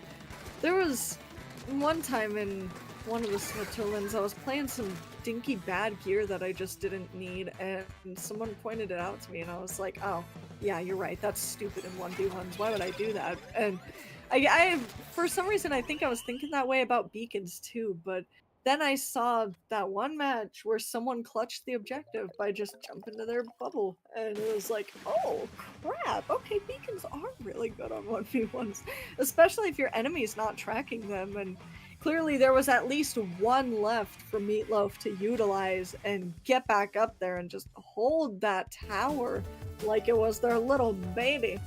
giving them a full 3-0 win this set. That was a really good set to end Swiss on, I feel like. Really strong matches, really good sets, and we got to see some good plays from the Squelchers, which, albeit they have really mid kits, that did still make Brickface pretty happy, so, you know, we got to see some good show, some jolly good show, if you will. But that does conclude the Swiss portion of today's Switzerland. Stay tuned, and we will see you on the bracket section, where you get to see the real meat and potatoes. You guys get the real dinner now. I won't be there, though. So... Lucky, where can we find you? You can find me on Twitch, YouTube, and Twitter. Mostly Twitter. I haven't been active on the other two as of late. You can find me on those 3 platforms under the username Siribubs, Siribubz. I am a very sprinkly little guy on my Twitter, and it is very funny. You should go add me there. And yeah, as for you, Brickface, where can people find you around the internet? Mostly my YouTube and Twitch, where I never post, at Brickface999. Maybe I'll stream again sometime. I'm still thinking about it. It would be pretty cool. Maybe But get some friends. we'll see. We'll see where things go. Regardless, thank you guys for joining us for the Swiss portion of today's Switzerland. But don't leave yet. We're leaving. But the show's not going anywhere. You guys are going to see some real action in just a few minutes. So we will see you all later. Bye-bye. Bye-bye.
everybody, and welcome back to Switzerland number 55 bracket. I'm still Brickface. We couldn't get enough commentators, and this is Eclipse MT. How are you doing, Eclipse? Hello. Hi there. And this is the first Switzerland that I've been showing up for, and so here we are. We're looking at Urchin Underpass for a tower control day on a 1v1. Yeah, I don't know. We just kind of randomly pulled Eclipse in here. I don't know what's going on with that, but hey, it's another commentator, so let's go. Well, for what it's worth, I mean, it's like, I'm familiar with the TO, so that's just nothing much to say. But anyways, here we go. Right off the bat, Dreadringer versus the Range Blaster. Here we go on the center of the stage. There seems to be lurking, but the Range Blaster managing to get a pick very quickly and getting that first capture onto the tower, pushing it forward a couple. Yeah, it looks like Cytogast is living up to their team name of Range Blaster. I say it's either they only play Range Blaster or they play anything but Range Blaster. A lot of tricky zones again. He gets picked off once more, being able to get that tower momentum, just pushing it forward through. And already, Cytogast is at the first checkpoint, and it's counting down. Real trying to recover, pushes forward. The Range Blaster does get wiped out just as the checkpoint gets broken through.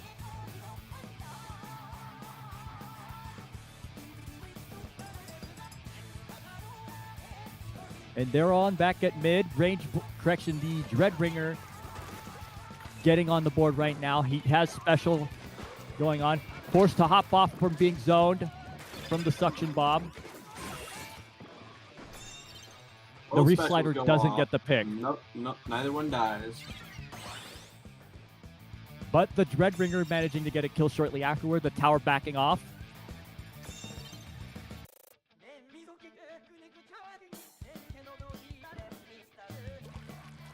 Real just sitting idly on the tower, biding their time. And both relatively equal with one checkpoint broken, but there is a 2-point differential that could come into play as well. And the Reef Slider comes up, doesn't get the pick. He gets counter-killed with the Range Blaster shortly after that. And now Cytogast has regained control.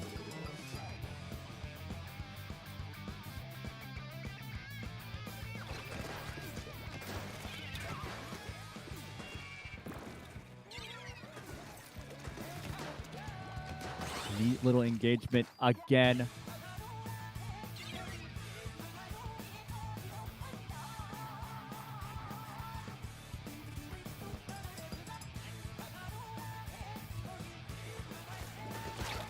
And let's see how this Dreadringer's managing to do it. He has, they were able to get a slight push. The tower is slowly creeping up. The Dreadringer getting the kill. The suction bomb didn't quite get some momentum and some zoning potential outward, and now we're just waiting for the tower to slowly push back. That double push definitely coming into play just for Cytogast when he gets his recovery, but here we are. It's still relatively an even engagement on either side's midsection right there. Range Blaster gets the pick once again.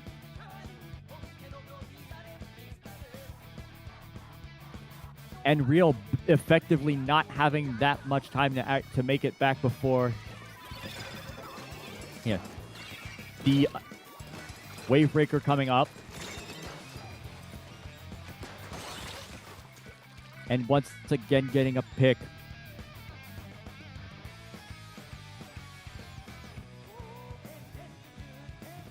Delay relatively back and forth ordeal, but Cytogast is managing. He is to push it slightly forward. There is an engagement as well to get the Range Blaster getting a pick off on some damage off on Real. Gets the Wavebreaker, but gets wiped out shortly afterward. Yeah, a nice bit of a reversal of fate, being able to grab that tower back from underneath him. Hi, by the way, I'm here now. I guess I was asked to come mid-fight. Oh, hi, Optical. Hi. All right. Optical. Just only is... 3 points. Correction. Just only 5 points to go. for Orange to take the lead, and right now it is a relatively lengthy standoff in between the mid side. The suction bombs on both sides being able to zone it off. There's the Reef Slider. It gets popped off and managing to get the lead, but the wipeout comes shortly afterward, but too late. They only have 26 seconds to go before, in order to attempt to take this back, but this is more than enough time for the Dreadringer to recover. And now that Optical is here, I am being dragged back to the Shadow Realm from which I came. 10 seconds to go. Yeah. Oh, well, he's gone. All right, yeah, we only got 5 seconds left. It's going to be very And close. this is an overtime. How did it? The Dreadringer only has to. The Dreadringer has to get off. Yeah, 56, 55, 54. The tower still. The wipeout does manage to get it and the lead as a result. That was that was a very clean way to just keep hold of that tower and just score that goal. Hi, I'm sorry that I just kind of came out of nowhere. I was just asking. I don't know. So hello, Optical. Hi, hello, Clips. How you doing? How you doing? I am doing brilliant. All right. But let's be real. Let's look into what happened in that last fight right there. That it was a relatively back and forth ordeal with a lengthy standoff. So within that last fight, which you've practically got most of it too, was there anything that the Dreadringer could have done better just to be able to mitigate that overtime push? Well, to be fair, I kind of came in like pretty late, so I didn't get a good look at everything contextually. But considering that this was okay, so the main weapons were it was a Dread versus what exactly? It was a Dread versus a Range Blaster. I forget which one. It had the Suction Bomb and the Reef Slider. Right. So the thing with these weapons is that like they have like pretty decent range. Correction about that. It's the Suction Bomb and the Wave Breaker. I see. Literal team name is Range Blaster, by the way, and we're seeing a swap onto the sloshing machine for real this time around, and we're going on to Hagglefish Market as well, and it's allowing a lot of fast push as well. Let's see how this first fight goes. It goes in favor of Sidogas, who was able to get into the tower for the first couple seconds of the match. Yeah, that was a pretty quick, immediate tap on someone else. Yeah, we got the slosher machine out this time. I'm thinking like, yeah, going from like Dread to this makes a lot of sense because you do like tend to be a little more precise with your aiming. It's a little less of just throwing it over your head or anything. It's just more so just like in the same vein of a blast trying to go straight for you. And if your opponent is trying to aim right for you for directs, you might as well go for directs as well because they're just putting themselves in the same amount of sight essentially. But that still does not account for that AoE blast and all that. So Sidogas definitely has still a bit of an advantage there. Slashing Machine kind of fell off since its last reign of terror. So I'm surprised, like 3 wipeouts in a row, man. Yeah, I know, right? Just like, and already he's on the last checkpoint. 19 points to go, and not even a chance for Real to get on the tower. Like only just over 4 minutes. I think that's a pretty clear-cut game. Yep, Sidogas is going just to over a minute. Yeah. Yo, I gotta say, shout out. Sidogas. I recognize that name from Metro Inc., if I remember that correctly. So I'm hoping that's the same person I'm thinking of. Either way, like, really cool to see you here. And doing really well, all things considered. Going 2-0 against Real right now in semis of all things. Yeah, it was. That was a ridiculous. I don't particularly think it didn't feel like the sloshing machine worked out in favor of Real to get some momentum going with this too, because Real seemed to have lost that one fight, but then they ended up just collapsing at the end, and Sidogas was able to just push cleanly into their base. Yeah, no, like I see the yeah, they're definitely on that server, so yeah. I'm not tripping. That is them.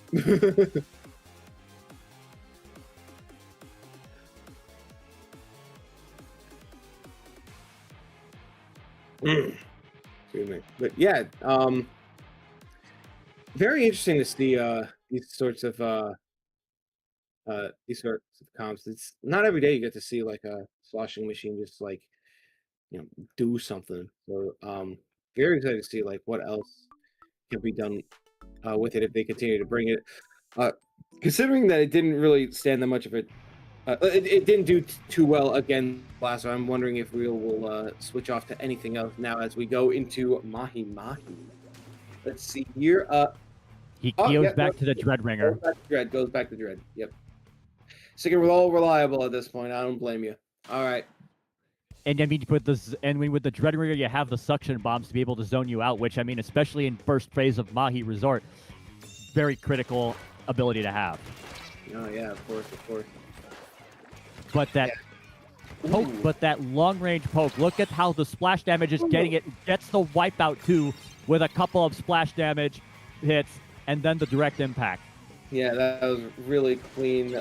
Just like getting cornered by the water really makes it difficult to find a way out of Nice harm's suction way. bomb. Yeah, nice control over the area. Got the march through that wave breaker as well. So it's very easy to find them and take them out. Now it's this check finally. And already we're on phase 2. Yep. Cytogast is walking in, pushing that tower really cleanly. It's gonna be their last chance to try and make some leeway. Nearly brought them down to half, getting really close. Finally getting. There's the wipeout for the Dreadringer player, but again, there's a lot of momentum that they have to gain. We have the Range Blaster being able to recover relatively cleanly before the tower even reaches, or just about when the tower just reaches back to mid, and already this is an easy route for them to intercept. The Reap Slider gets thrown out, but gets counter-killed shortly afterward. That was a nice bit of patience from waiting for that reef to get your prime opportunity to just get them. Now with the water level going down, it's very more potent for Real to be able to have more direct fights without having to worry about being backed up into too much of a corner. Unfortunately, still going down. Cytogast is going for that last check and is going to get passed out. They just have to go straight for that goal if they don't get taken out, and that's gonna be Nope. Real is too late. It's a clean sweep. Yeah, that is going to be a clean 3-0 for Cytogast. Even Real is just going, GG's, I hate range. In a good way, you're good. And do you think though that it was the Range Blaster, the usage of the Range Blaster, that did much of the momentum in favor of Cytogast in this match? Because we saw Game 1 in Urchin Underpass, it was a relatively even stalemate with standoffs happening on either side of mid, and only in that and it was relatively down to the last play when that match ended. Yeah, but this match was just 2 clean knockouts and all of which that happened in less than 2 minutes, relatively speaking. Right. I do think that the weapon compositions definitely had like a hand in terms of actually like dictating how things were favored, because like as much as they have like similar strengths and weaknesses and all of that, the difference between a Dread and a Range is that like the Dread you have to angle it very precisely, and it's just very much like a little more difficult to get like a good sense of where it is that your opponent is going to be when you try to land the hit. While the Range, while any blaster in particular really just has the ability to just like more easily get a handle of like where to look, and just like again the fact that it's more like radius focus rather than just like general area of like ink gives it a bit more of an advantage of just being able to poke a bit easier, like even if you like aren't able to like you're like attacking just as frequently as the Dread, but you're able to like get a little more leeway in terms of where you're aiming. So I feel like on a 1v1 scale there's a slight advantage, but with how purely dominant Cytogast was against Real, it makes me think that this was just a little bit more than just the weapon carrying in this sense. And to be fair, Real was definitely like putting up a heck of a fight, because like that was definitely like, because it wasn't completely one side. They got like their fair share of kills as well. So it really just was a matter of like who had the more level of endurance in this sort of particular setting. So congratulations to Cytogast as you advance beyond semis into finals. And what I'm thinking too is when we were witnessing a handful of these games too is that like the range blaster does outrange the Dreadringer to an extent too, because like we were seeing a lot of situations in a lot of these games where just the ability for the range blaster just kite backwards against the Dreadringer as well did contributed to a lot of the ability to get a lot of these crucial kills. Right, yeah. All right, while excuse me, while we try to figure out and wait for the respective players to be ready for the next games, we'll be taking a short break, but stick around as we get back to the action relatively soon. Yeah, in a little bit. Yo.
Welcome back, everyone. It is Eclipse again and Optical Drop once again joining me as well, and we are going into Rainless and Sidagast for the next stage of bracket stage for Switzerland 55. Going in, we're starting off with TC Mackelmart as well. So, is this going to be it? We've seen Sidagast in the last match that was featured on stream in a relatively clean fashion, sweeping his opponent Real. So do you think there's going to be much of the same applied to Rainless in this next one? Very possibly. I am very aware about like the strength of the blaster class on this mode. I should know. I play Brellas. It's definitely got its strengths in terms of, it really does depend on, skill aside, what exactly Rainless themselves are bringing. Which, by the way, shout out to the Dogman profile pic you got there. That's for your team. That's a nice ref. I'm literally in the process of working on getting a new profile picture. Honestly, yeah, I kind of need one for myself too. I'm currently using, well, at least for Discord specifically, I'm currently using like we got another Dread on here. All right. We got another Dread on Range Blaster. Yeah, I'm currently using on Mackelmart 2, one of the smallest maps in the entire game. Yeah. Currently using a pixelated version of my logo that I made for like the 10-year Undertale anniversary. That I just had that left over. I'm like, oh, this could be. Oh my gosh! Right off the bat, the Threadrigger gets the capture, but gets picked off in midair. Yeah. Very nice early start from Sidagast right here.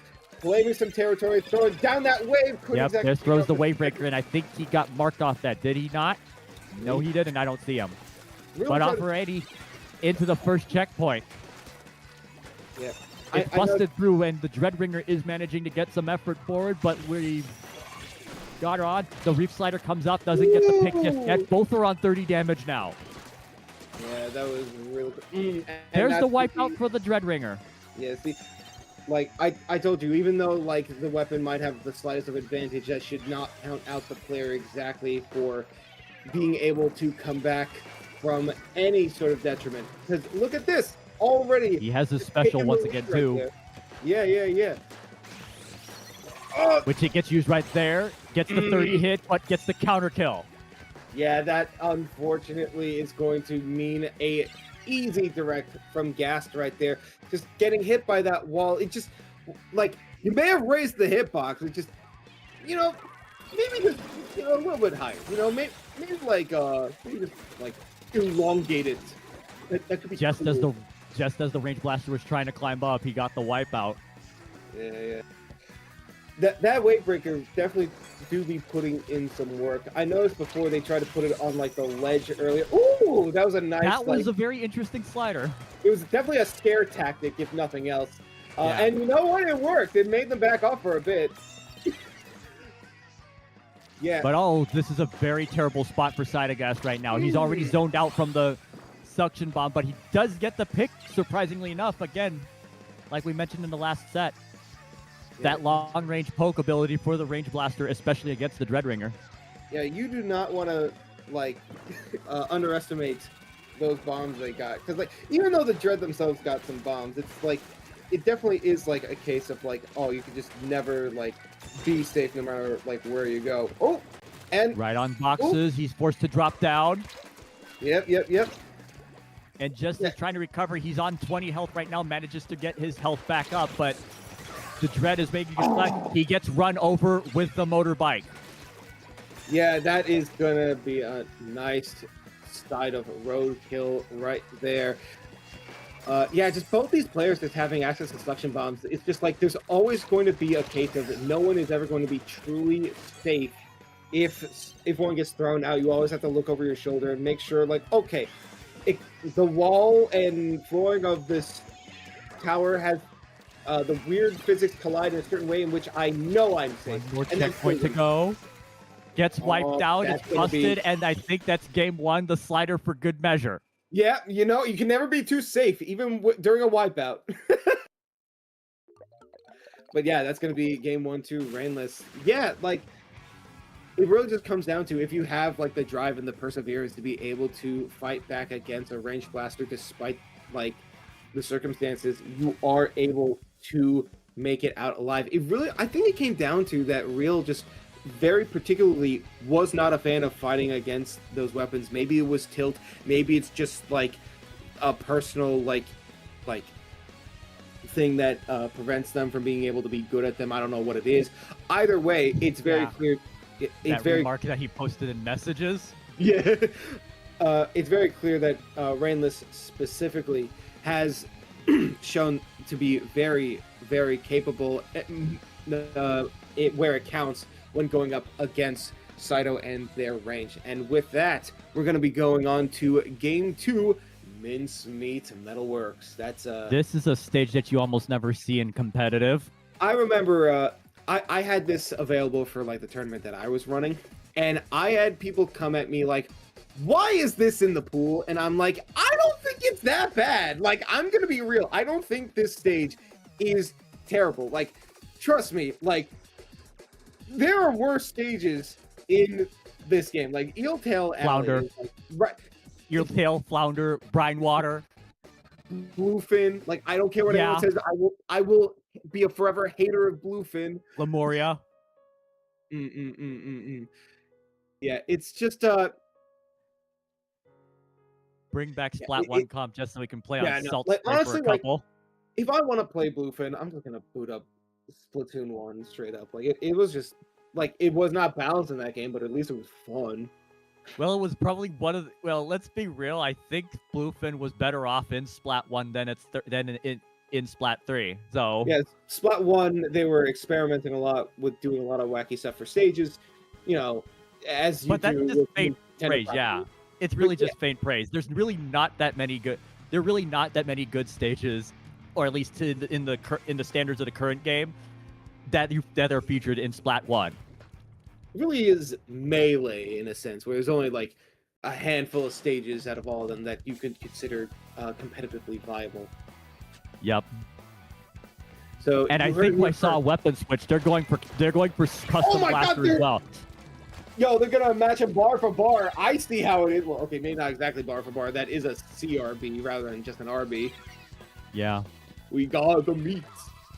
And I think it's an interesting choice because look at that. He's forced to back off thanks to the zoning tool from the thanks to the suction bomb zoning tool. And I mean, he managed to get the kill, but what was that? I think he got tripped over by the wave breaker. Oh, yeah, it was. That's. You hate to see it. That's just. Yeah, I mean, to be fair, it did kind of even the playing field for a bit, so now it's just like, again, just going back to each other. It is fascinating to pick the Kraken kit on a map like this where there are greats at the starting area, but, you know, when you're building up your special, Especially you're with not Drake going to... building up the tower, too. Yeah, exactly.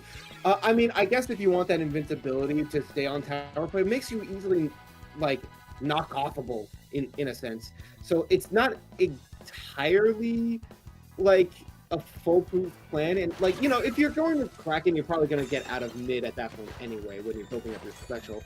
But that being the case, it's still probably just, like, good to use in a pinch, you know, 1v1. Like, oh, they're about to, like, nick me? Oh, I'm just going to pop my invincibility. There's an engage. Ooh, There's that was nice. That was nice. That was utterly diabolical. Yeah. All right, trying to make up for some lost momentum here. Rainless trying to come in to try and push them off. Now, Shadow Gas. I keep accidentally calling him Shadow Gas. I don't know why. Oh no, the tower, that's providing some interference, but there's the wipeout again. Yeah, making up for that last game, Saito is showing no mercy, trying to get past as much of these checks as possible. Throwing down more wave breaker. Get out of the way! Bomb. A straight bomb manages to take him out. Wow. This is why I never trust the pole to provide enough, like, protection against literally anything. My goodness. It was ridiculous too because I think he might have anticipated, didn't have much time to anticipate once he threw the wave breaker out onto the floor. So just to be able to react against it, uses the Kraken to mitigate the damage from the suction exactly bomb what I and thought they just were leaving using to for, do yep. it. It Yep. knocked off. He's chasing afterwards, but it wears off. and Cytogas gets the counter yeah. kill. That was But- very clean. Sorry. Yeah, no, just the absolute skill with being able to like pop that Kraken exactly how I expected, just like when you're in a pinch and just like be invincible. But unfortunately, it just was not enough because like the moment that you are invincible, as you would assume, it just leaves you more open, and just being so close to range too. Like, you know, despite that being a little awkward for a range blaster, it was just, you know, just however it is, just point you and shoot, and that's all you need for a direct. That's going to be Nice pick. another kill for Cytogas, grabbing that tower once again, not letting them get any momentum. Yeah. Ooh, Really going to be interesting too to see because he's already up and advanced up to the second checkpoint, already partially broken through it. yeah, So playing for Rangers very to come back, patiently, getting that Cytogas aura. is getting a lot of these picks, and now he is. There's the flow state. Really critical for a blaster player to get that opening gambit boost. Yeah, for sure. Yeah, like Gas playing very, very patiently here because, you know, they don't really need to like play any sort of way because like they're already like Wow. so much of a lead. Yeah, He got caught off from the splash damage. And 30 seconds to go yeah. with a huge advantage in the favor of Cytogas, and already he's showing that he's being able to bully him. There's a fight on mid, which gets in the favor of Cytogas. It's gonna be cutting it really, really close if Rainless can somehow find a way to reverse this. Again, Gas showing exactly Wow. who boss with that direct. Unbelievable. Yeah. Yeah. Okay. Yeah. That. Yeah. GG's. No need for any of that. I want to be like charitable and say that it was just a sportsman like sort of like acknowledgement, maybe. I don't know, but yeah, that makes this current score 1-1. We are taking it now to game 3. Waiting on the counter pick still, but yeah, what a complete reversal compared to how the last game went. I don't know if it was because they switched to range themselves, but regardless, Rainless kind of let that one Oh slip no. through their fingers. Oh, Hammerhead. This is a stage that is notorious for its long recovery time. this is gonna be an interesting one for range blasters like that. And I mean, yeah, it's a stage with a very long recovery time and with no real options to just mitigate that loss of ground that just having the long time to get back to mid once you get picked off. Yeah, I'm we gonna got- be looking and we seeing. got ourselves the dread back again, probably recognizing they did a lot better with it before, so we're probably going to see if you know, it really is the weapon advantage that gives them like. And I think the slider actually does work well for the Yeah, that too. slider was Like, really imperative. Ooh. yep, exactly. Yeah, just enough to get a little. And just off look the at top. how it's happening. He's not able to get that much effort to paint the ground and regain some of that special, especially with the tower placement on, because we are already at checkpoint 2. Ooh, yeah. We're past checkpoint 2. He's pushing forward. The splash damage gets on. He does get the pick. Yeah, that's gonna Let's be see a how he nice, reacts.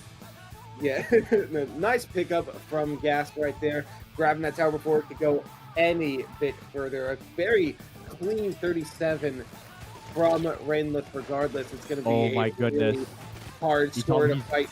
Yeah, Yeah. Like I said too, just the very cautious approaches that these guys are trying to make. There's slider That's gonna comes be- off and it does get the pick. yeah. I'm Just thinking this to myself, cautious style of playing to again avoid the damage that getting wiped would cause in such a long stage like Hammerhead. yeah, I'm thinking to myself that Reef Slider is gonna have to do like something crazy, and what do you know? It did Another And one. Another one! Oh no!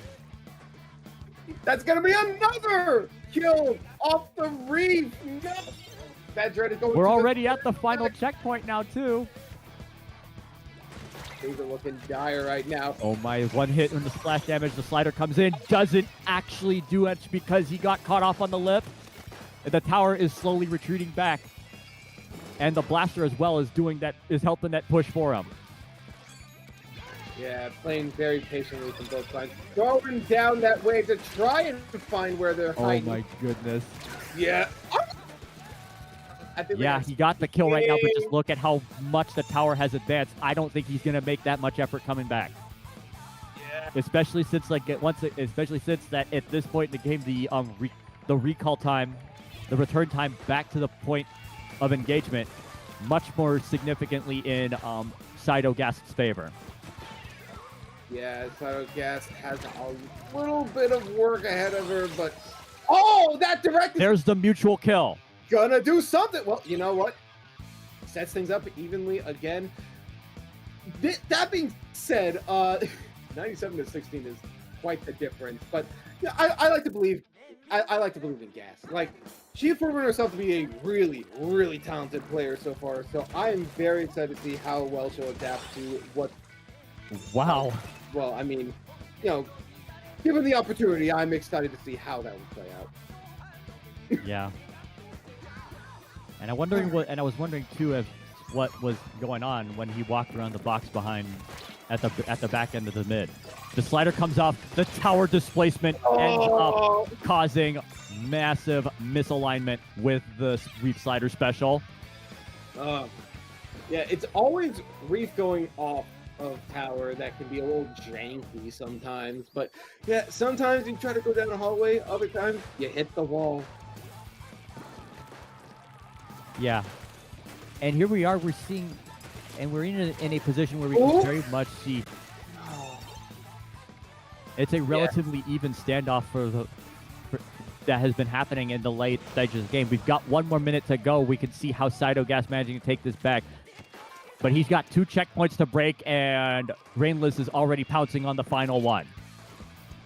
Yeah, those bombs are gonna be putting in a lot of work. Slider. Oh no! Oh, He does manage to get. Yes. Somehow, There's the recovery. Yeah, to completely avoid that Reef and get a revenge. Hey, the thing is like her aim is amazing. So anytime she like sees that they whiff like the Reef, that's her prime opportunity to get like a direct in. It's so good. Unfortunately, that Wave Breaker is not going to act like as much of a shield as you would hope because, you know, when you got a Dread, you can just go over it. And yeah, 10 seconds to go. Sidegas has to take this in order to force overtime. The slider comes off and he avoids it, but he's chasing it. He gets the tower on. The overtime force does manage to happen, but of course the counter kill happens shortly afterward, and the recapture will finish game 3. Rainless takes it. Yep, that's going to be 2-1 to Rainless. This puts Rainless into match point range. Gas going to have to win twice in a row if they want to be able to survive the finals.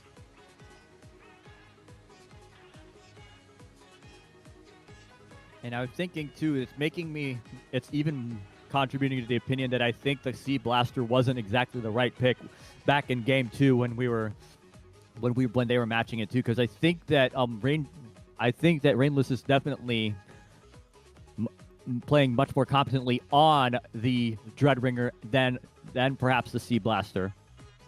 Right, yeah.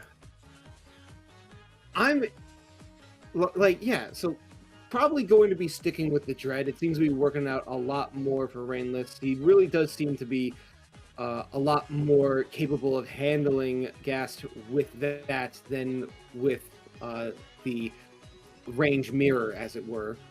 As much of a mirror as a separate kick can be. Range Dittos are actually not, like, it's an interesting proposition to be involved in a Range Ditto, all right? I'm sure, yeah. Like, Like I can understand like the value of just like being able to have an attack like that. Like I play Magneto in Marvel Rivals. He has a like an attack that I can only describe as blaster if put in a hero shooter. Yeah. Marvel Rivals. Yo, shout out the Hood is coming out like tomorrow. Like that's pretty hype. Never heard of the guy, but he looks cool as hell. Oh, we got a new Dread. Oh, we got the Susie Dread. We got the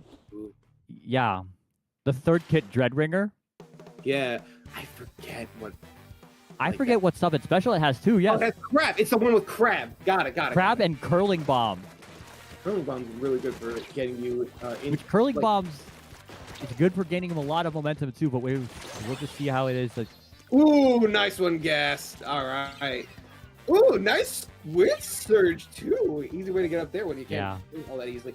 I can see the vision of why don't you want to use like this kit in particular, because like if you want to get in close, the curling is an easy way to do that.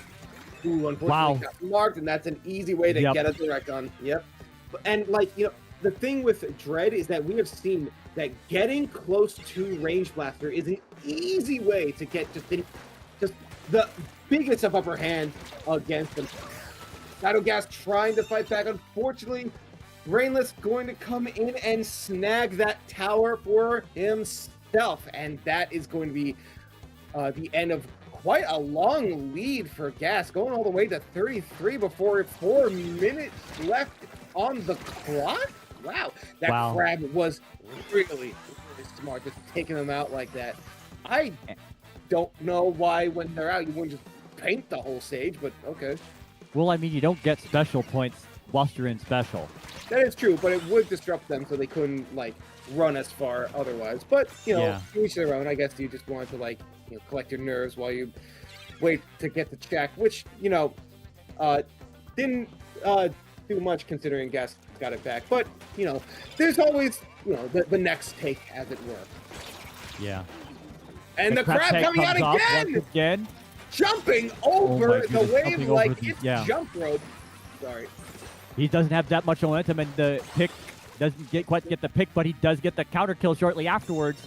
Ooh, yeah, that was a really cleanup right there. Yeah, now going closer back to that check that they were so rudely taken away from. They got Crab again already? Dreadringer just has that much paint, and he gets wiped out already just like that. How much, special charge up do you have on this build? Like, what's happening? And that's going to be lead, too. Oh, like he has one main, I think I saw. But Brainless is at the base and gets picked off just as third checkpoint happens, which Brainless does now have the lead as a result. Yeah. Shadow. I keep saying Shadow. Shadow Gas once again grabbing that tower, holding onto it, and trying to fight back, but getting really close. Nice, a very risky engage. Yep, Brainless is going to be taking the tower back for themselves. Gas really in a bit of a sticky situation, losing that lead, having to fight back for it again, having to go all the way to third check if they want to be able to get it. That Crab and Saito is forced to hide off rather than engage this tag, but I think they managed to bust. No, they didn't. Never mind. They didn't exactly bust the final point. Yeah, that was a very, very clever use of the bomb and angling, like just reading your opponent, throwing down the bomb Behind and the wall like that. Oh, and look at that again! Yeah, this is the adaptation I'm talking about. Gas out here, repping the East Coast. Let's go!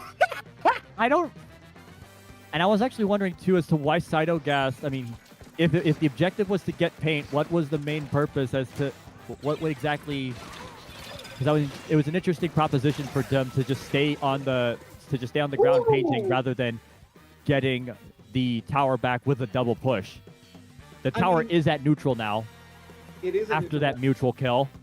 Yeah, that was a really important mutual kill. Like, they're probably like, okay, I'm probably gonna go down, but I might as well put this wave so I have a chance. Oh my that goodness! No chance to respond.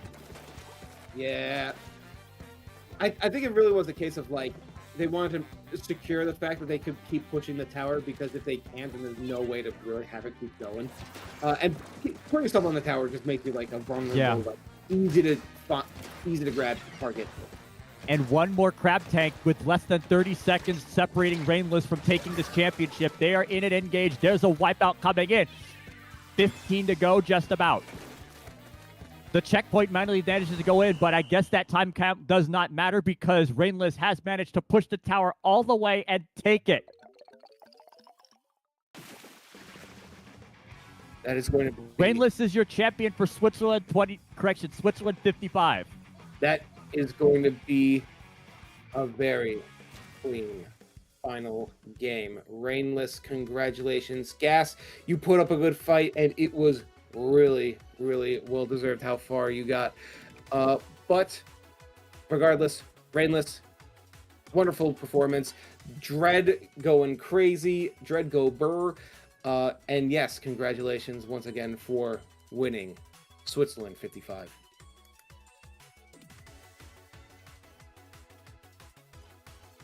Yeah. And I mean, for what it's worth, too, we were seeing, like, it's a very interesting contrast because we saw Sida Gas face off against two Dreadringer players with completely different results in either side, right? Mm-hmm. We saw Sida Gas manage to make easy workings of Real, and then Rainless just makes easy workings on Sida Gas all the ready. And so, ultimately, I mean, it ultimately just comes to show how unpredictable in this 1v1 setting that a lot of weapons end up being. Right, yeah. But yeah, that's probably going to be it for us today, I believe. I think we're gonna probably actually have a post-game report from Rainless if this comes through, but I may be wrong. All right, yeah, I wasn't sure if we were doing that or not. I want to do that. I mean, I'd be down for that, yeah. Yeah. And we had an interesting choice to go with the third kit Dreadbringer, with Rainless going for the third kit Dreadbringer for that match on Undertow Spillway as well. So, do you think it was a stage selection that kind of warranted going for the third kit Dreadbringer and by extension the Crab Tank versus sticking with the Reef Slider? It's like I said, I do believe that, like, you know, considering getting in closer to the range would give you more of an advantage. I think going for something with a curling bomb that helps you get in a lot easier would contribute to that. But also just like the constant crabbing and with like all the just constant cover you had around the entire map probably did give them incentive to want to run a kit like that for a map like this.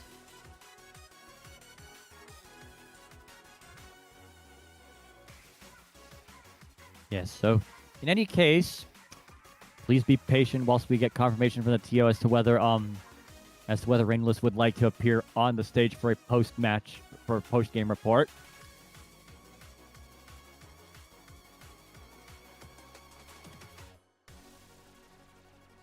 But yeah, how did you enjoy these games? What do you have to say about them? What are your thoughts? For what it's worth, though, 1v1 is an interesting format. All right, like I mean, I've seen this tournament series happen on the sidelines, but I've never been able to partake in it because, like I said, Thursday nights are relatively busy for me for some reason, and this one just happened to be a happenstance arrangement. All right. So, All right. Yes. We have confirmation from the director that Rainless will be joining us, and I believe there they are. Hello. How you doing, Rainless? Hello. Doing well. Cool, cool. Welcome to the stage of Switzerland, and you have just become the champion of Switzerland number 55. So, if you want, you can walk us through. That was a very interesting grand final set that we have seen for you. So, yeah. One of the first things that I want to ask you is, like, did you explicitly have any intent when you decided to swap to the third kit Dreadringer for the match point versus the default showing? It was mainly because Undertow has so many like ledges that if I slider and it doesn't hit him, it's like really easy for him to get behind cover and then just direct me afterwards. So I knew slider would be too punishable, so that's why I went with crab. Yeah, I was theorizing that because it had curling, it helps you get in closer, which gives you a bit of advantage in that particular matchup. Is there any credence to that? Yeah, somewhat. Usually the amount of paint that Dread outputs by itself is enough to help me move, but curling definitely does help when there's a slight bit of paint that I don't have the time to paint over and I just have to get somewhere. That was kind of the idea that I had. Speaking of paint, oh my god, the amount of times you were popping crab, how much special charge up do you have on that build? I actually only have one main.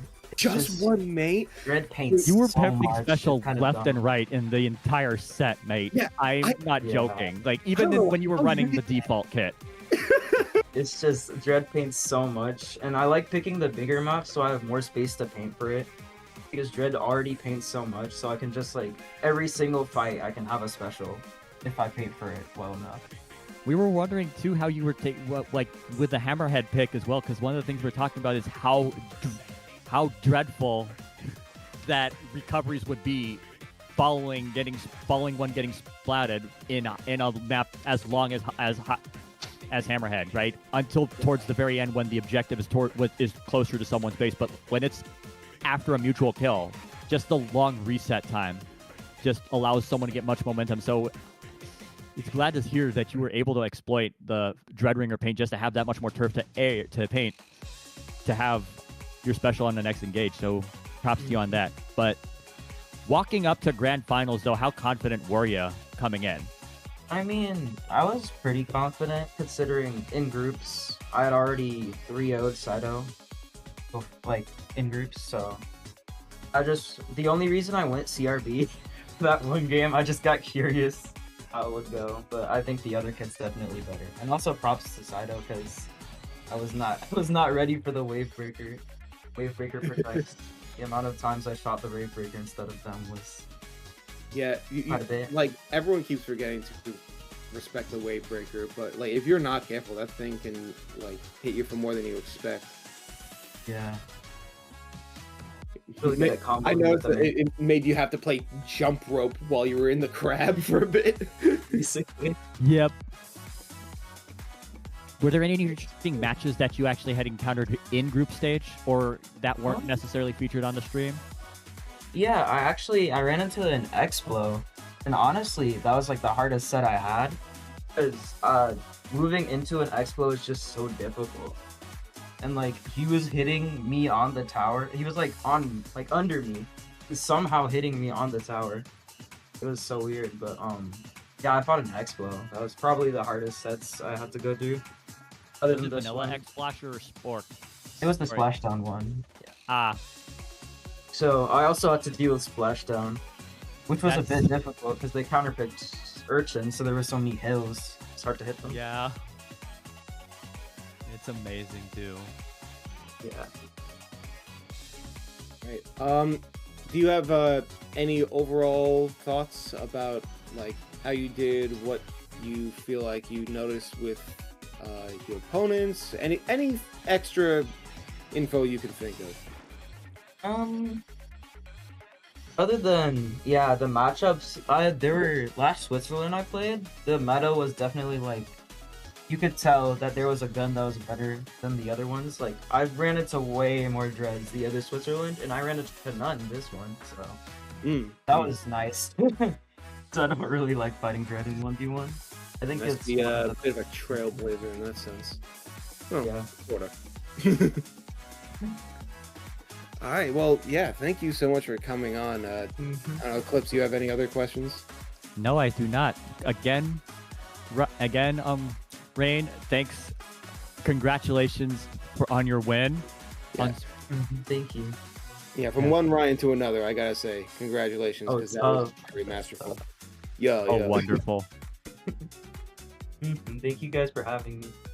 No problem. Super. What? And yeah, I guess with that, we'll be heading out ourselves. Before we go, Clips, do you want to like promote anything for yourself? No. I'm just saying, I mean, other than the fact that I'm going to be going to Riptide in 35 days, I have nothing else to do. Going to Cream City Convergence the week before, and Riptide's a confirmed booking. So yeah, other than that, I have absolutely nothing else to say. You know, Rain, since we got you here, you wanna promote yourself too? Oh yeah, sure. I think my blue sky is Ryan-SPO at bsky.social, and then that's like it. I have no other socials. My Discord is here, obviously. Yeah. But yeah. Honestly, like, the less you spread yourself thin, the better. As for myself, you can also find me on Blue Sky and YouTube. Optical Drop username. Just easily search me up there. You'll find me there. And yeah, with that, I guess I'll plug in my B-Sky before you go leave on. It is medicanect.bsky.social. There you go. All right. And yeah, with that, we'll be heading out. Thank you all so much for watching, and make sure to tune back next week for more Thank the observers. Thank the observer as well. Yes, of course. Bye-bye. Ciao. Bye.